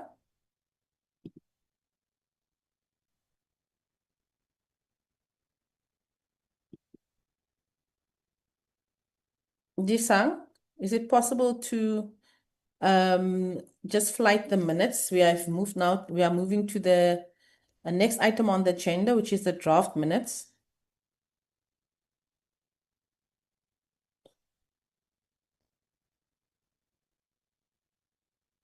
I'm sorry, Chairperson. Can my team then leave the meeting? Yes, you may. That is They may leave DM. They may leave. Okay. Thanks. Okay, DM. Thanks, Thank Chair. you. Thanks. So, Okay. So, okay. Thank Thank you, you, boss. Honorable Chairperson. Thank Okay, you. thank you, everyone. Thank you so much. Thank you. Thank you, Chair. Thank you.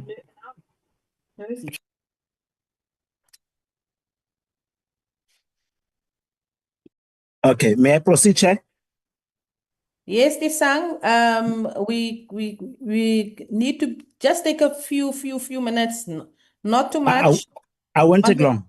Yes, because I think I forgot in the beginning to say to honorable members that the content advice is also on the platform.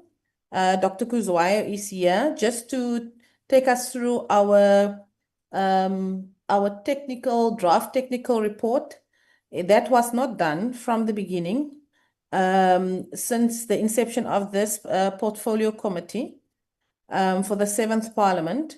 And henceforth, honorable members, where you have issues in terms of not going on oversight, etc., it's because you do not have a technical report that is there by the House Chairperson.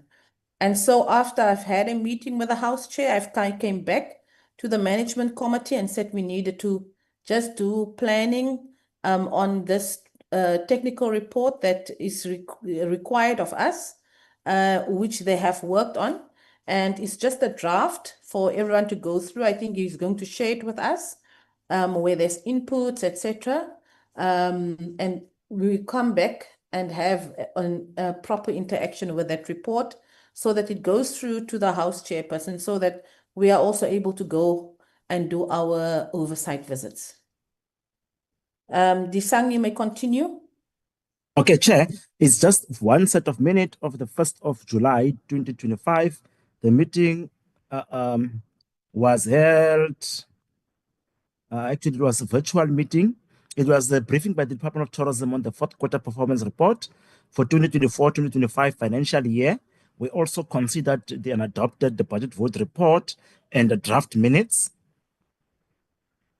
If you allow me to go, we've got the introduction and a synopsis of the presentation of the Department of Tourism, our conclusions and resolutions, Chair, as was given in the meeting.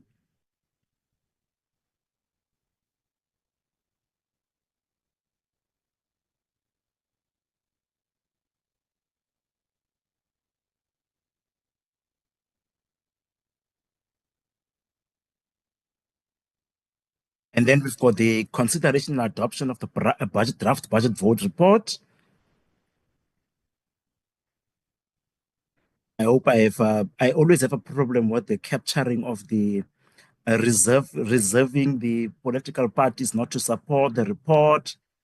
I always have a problem with how to think. And then we've got number 5, which is a consideration and adoption of the draft minutes, which was the minutes of the 3rd of June and the 22nd of June. I'll just correct that.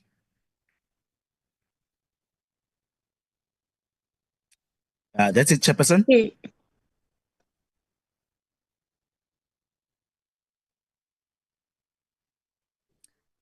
Honorable Ishmael has put a hand on. Yeah, I've seen Honorable Ismail's hand. Honorable Ismail? Thank you, Chair. I've just noted the wording of the, Tisang has stated that I think the Democratic Alliance, the Economic Freedom Fighters, and Contessees reserved that is the right not to support the report. I think I made it clear that we reserve our right to take it to our caucus for a decision. So it's not a matter that we're not supporting the report. We said the budget vote for that matter. I said that we reserve the right to take it to our caucus first. I think that just needs to be worded properly. Thank you.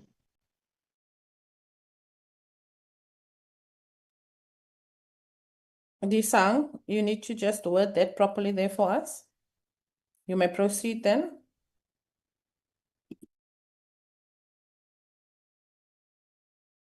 Okay, Chair, I will work with the content advisor on how to put that one for the different political parties.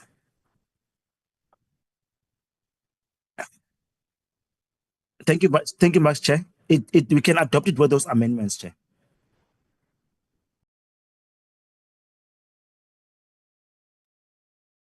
Okay, thank you, Disang. As I think next to each and every political party, you will just say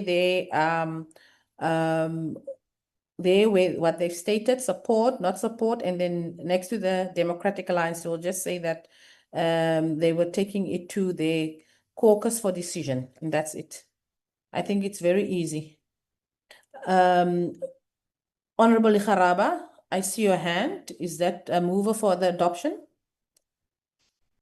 Yeah, thank you, Chair. Honorable Livwan Ligaraba hereby move for the adoption of the minutes of the meeting held virtually on the 1st of July as the correct, with the addition made.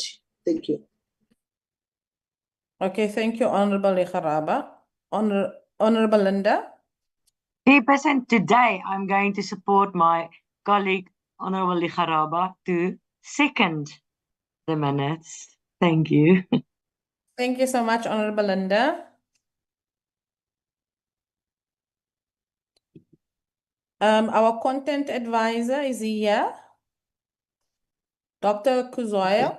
Yes, Chairperson, I'm here. Okay, you may proceed, Dr. Kuzwayo, and just share with us. I'm giving you 15 minutes, not many minutes. I need to co-host, Doc. Yes, because we can't go over our time. I think today everyone have to log in virtually as well, those that are not here in the Parliament precinct to attend the physical meeting. So yeah, I think time is of the essence today. Thank you, Chairperson, and Thank you, Doc. Good morning, honorable members. I'll try and keep it within 15 minutes. I'm not going to read through the document, but maybe just to assist members in addressing the issues in terms of committee planning moving forward.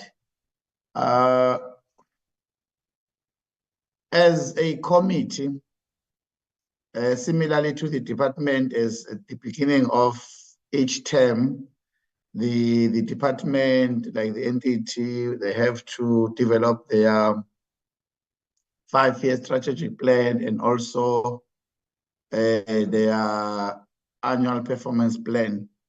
The committee has to do the same, but the hold up for the committee has been the fact that Parliament has not finalized its own 5-year strategic plan, because in terms of the committee to develop its plan, Parliament must have its own 5-year plan. Then we get our cue from the Parliament 5-year strategic plan. What has happened at an institutional level in Parliament, there is a draft, a 5-year strategic plan that has been developed, which as a support team, we think we can work with to then develop a committee strategic plan and the committee annual performance plan. Members will pardon me, I have flu, therefore my voice might be cracking and I might be coughing. So what has happened is we, as the committee members might recall, there was a quarterly program of the committee that we presented, was adopted by the committee, but the issue of committee planning was subsequently removed because Parliament had not finalized its own planning. And that has, in a way, stalled committee planning. So what we have done in consultation with the chairperson guidance is to develop, I'm not sure, Disang, if you may flight that document, just maybe to highlight a few issues for members. I'm not gonna go through, as I'm saying, I'm just outlining the process. So we have developed this plan. If you maybe just on the we say this is a framework for the 2025-2030 5-year strategic plan, annual plan, and quarterly committee program. So what is going to happen in the next quarter, because the next quarter will be focused more on concluding the PRRs for the committee, the budget reports, the budget reviews and recommendation report. After we conclude that process, we will then feature in our quarterly program a committee planning process.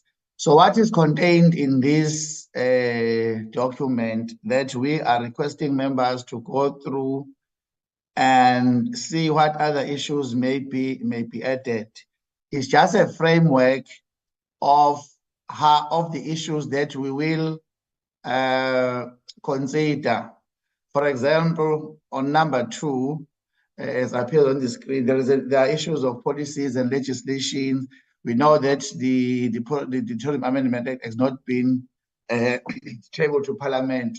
So what we will do, we will program that, and the committee has already heard from the minister that the instruction from the leader of government business was that they table the Tourism Amendment Act in the next financial year.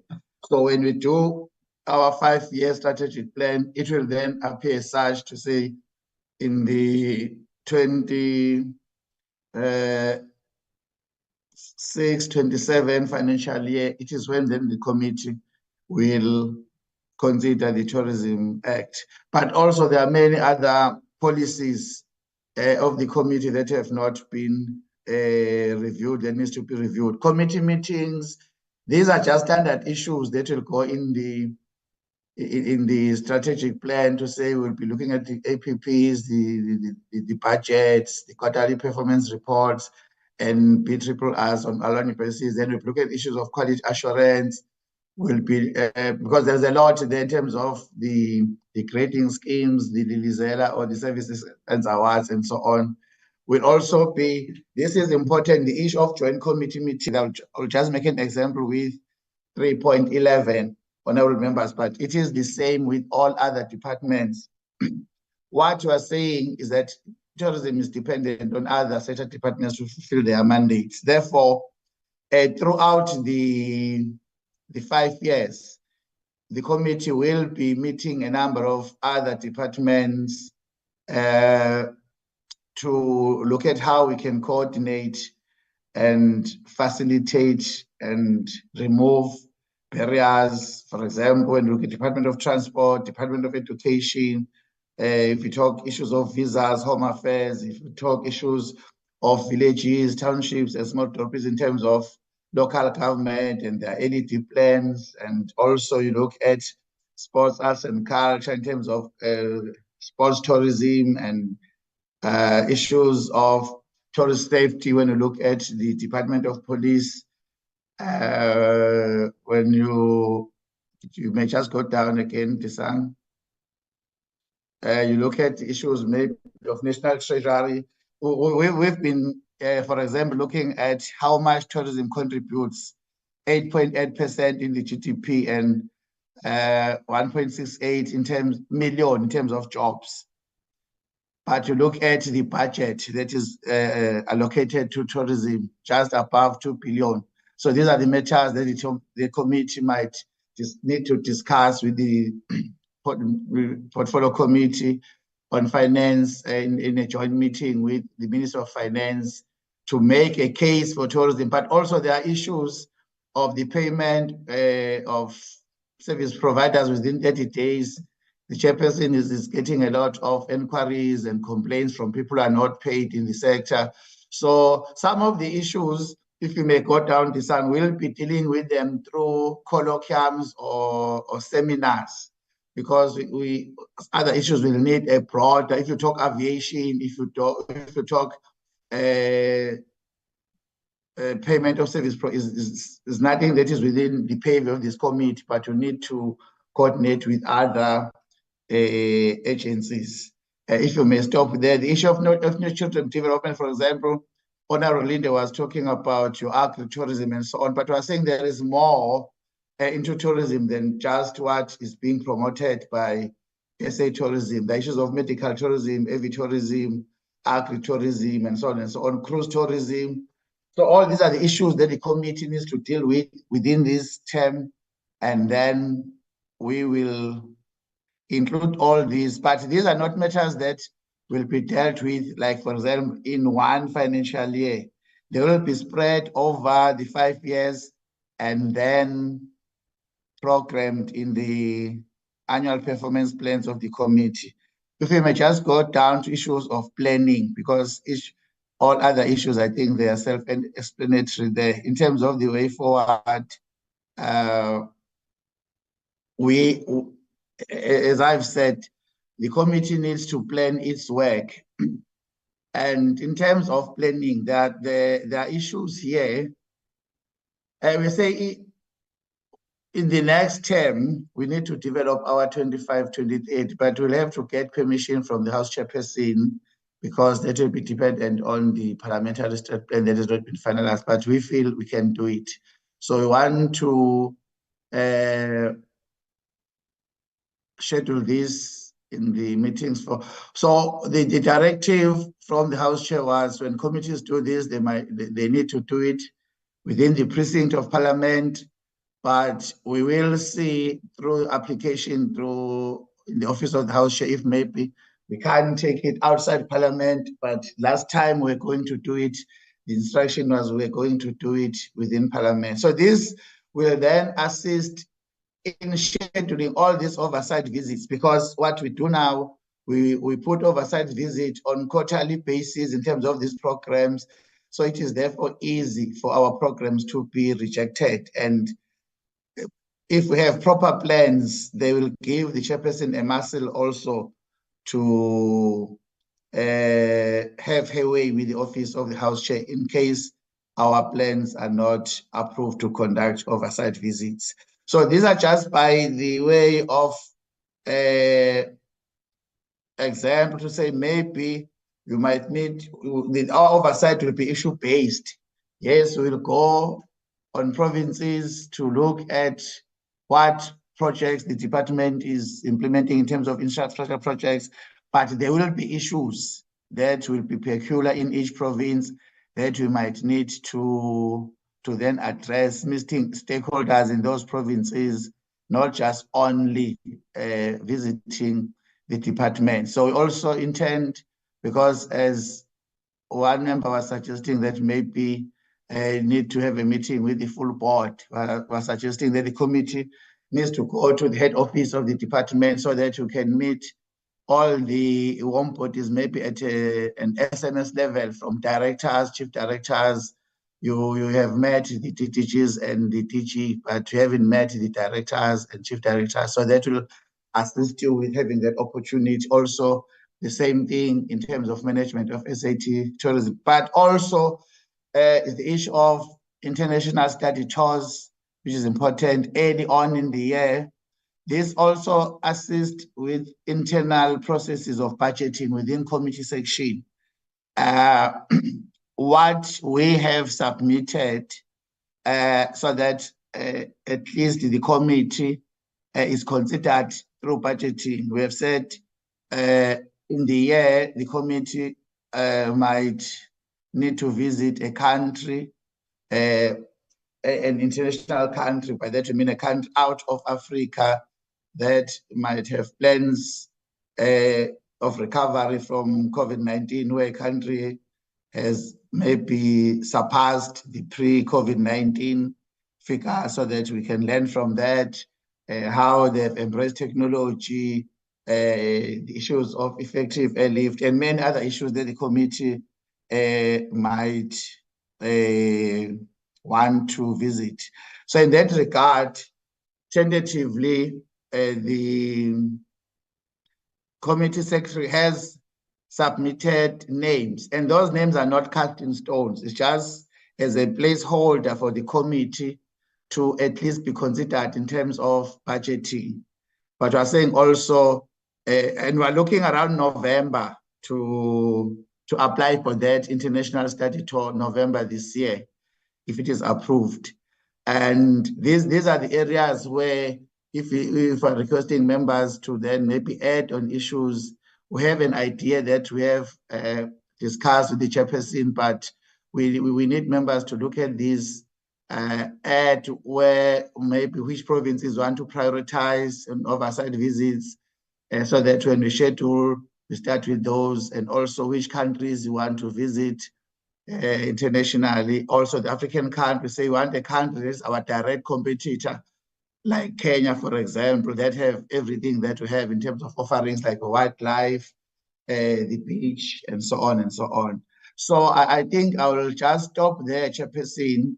This is just a framework that is going to assist us as a committee when we plan. We hope to emerge with both the 5-year strategic plan and the annual performance plan that will talk to the remainder of the current financial year. In that strategic planning session, we are proposing for the next quarter. Thank you, Chairperson.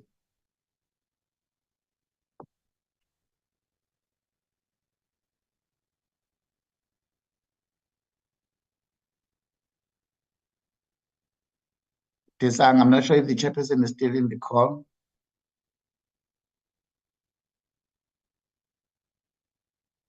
I'm here, Doc. Yes, Chair. I was saying no. I will stop there in terms of what I've outlined in terms of process moving forward. To say we hope to emerge with those two plans, the 5-year strategic plan for the committee and APP in the strategic planning session that we are proposing for the next term.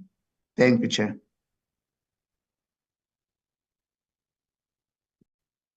Okay, thank you, Doc. Let me just go to the closing remarks.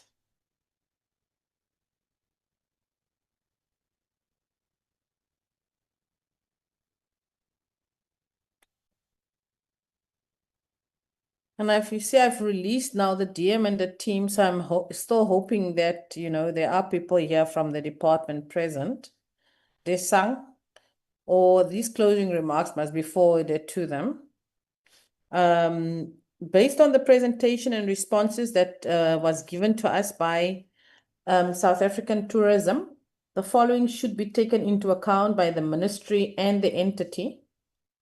You see now, as I said, we've released DM and the team. So I would like the closing remarks also to be forwarded to DM Disa.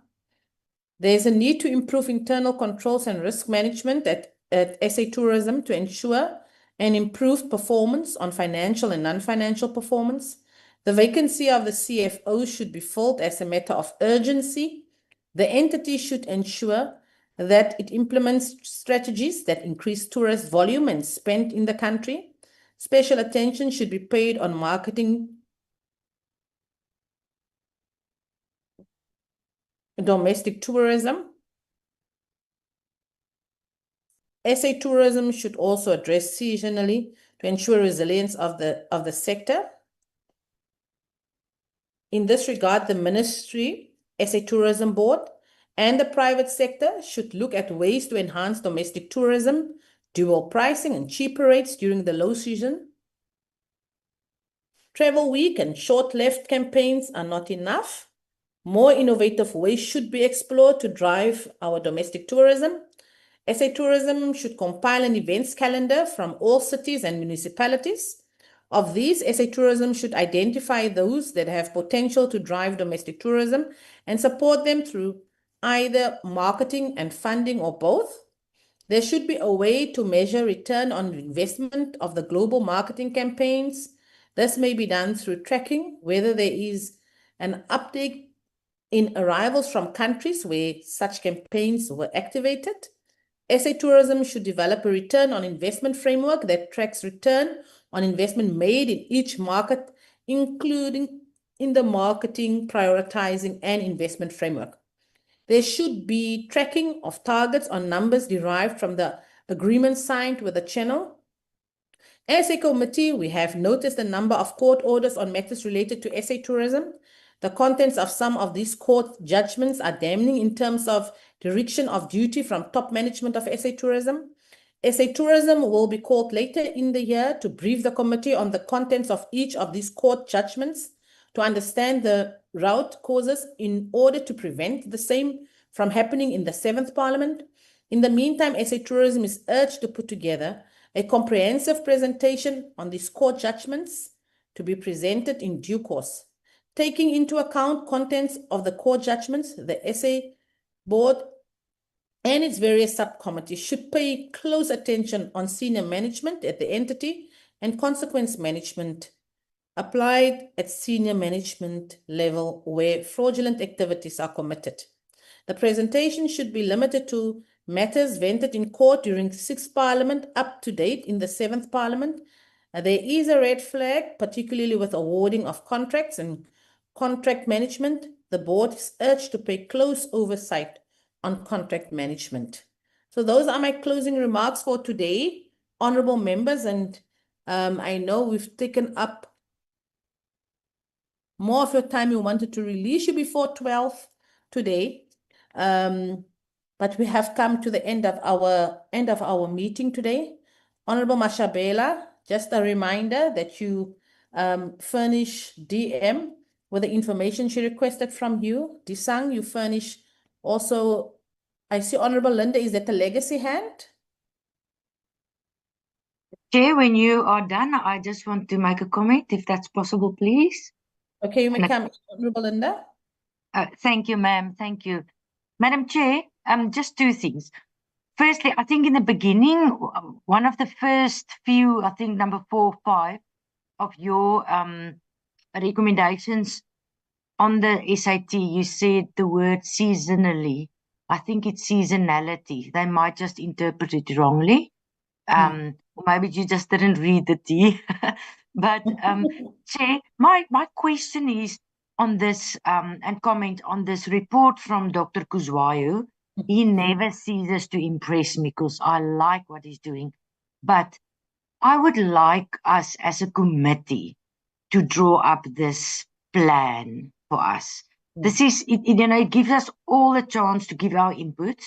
And I would like to know when we'll be able to discuss this document, or can we send our proposals to Dr. Kuzwayo? Maybe he can implement some of our proposals.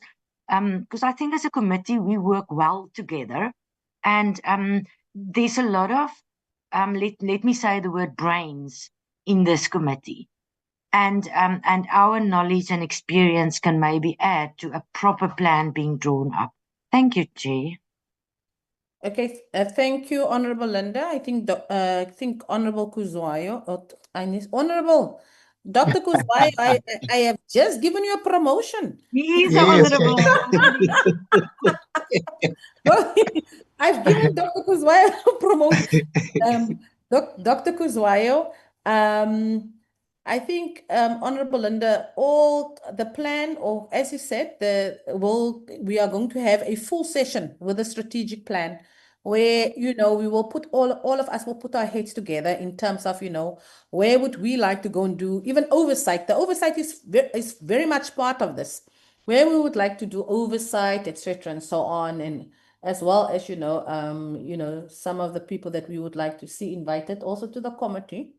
And I know you are passionate about, your agritourism. So, things like that, we factor them in and see if there are agritourism, if the provinces or different provinces are interacting with agritourism somewhere.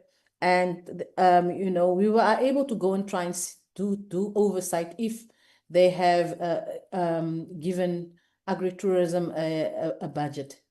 But all of those ideas, we will brainstorm them when we are going to interact with our strategic plan. As Doc was saying, you just need to set the time. Now that he has presented the draft, set the time, and then everyone can then just, avail themselves for that particular day. Doc, if you could also just share the draft so long with everyone so that they can also peruse it in the time. I know you've presented it. You can just share it with them. They must know that it's not a final document. It's just still a draft format. But, you know, when we are going to do the strategic session, that's where now we are going to finalize everything so that we also have an oversight, let me just say an oversight calendar for ourselves that we can present to the House Chair, where the House Chair is able to see. We do have entities. For instance, we've got entities overseas, in London, in Germany, in Kenya, in is it Ghana? In Ghana, yeah, I think Ghana, they've said. So, you know, we as this committee need to set up our program and then just submit it at the end of the day to our House Chair, so that he can sign off on some of these oversights. Your oversight is extremely important. I think that is the most important thing for us as members of Parliament. How do you understand what is happening in the department and holding people accountable if you've not seen that the money that they have spent, you know, we've seen whether those programs were done on the ground. So we need to go and see where they've said they've spent money, whether it was done.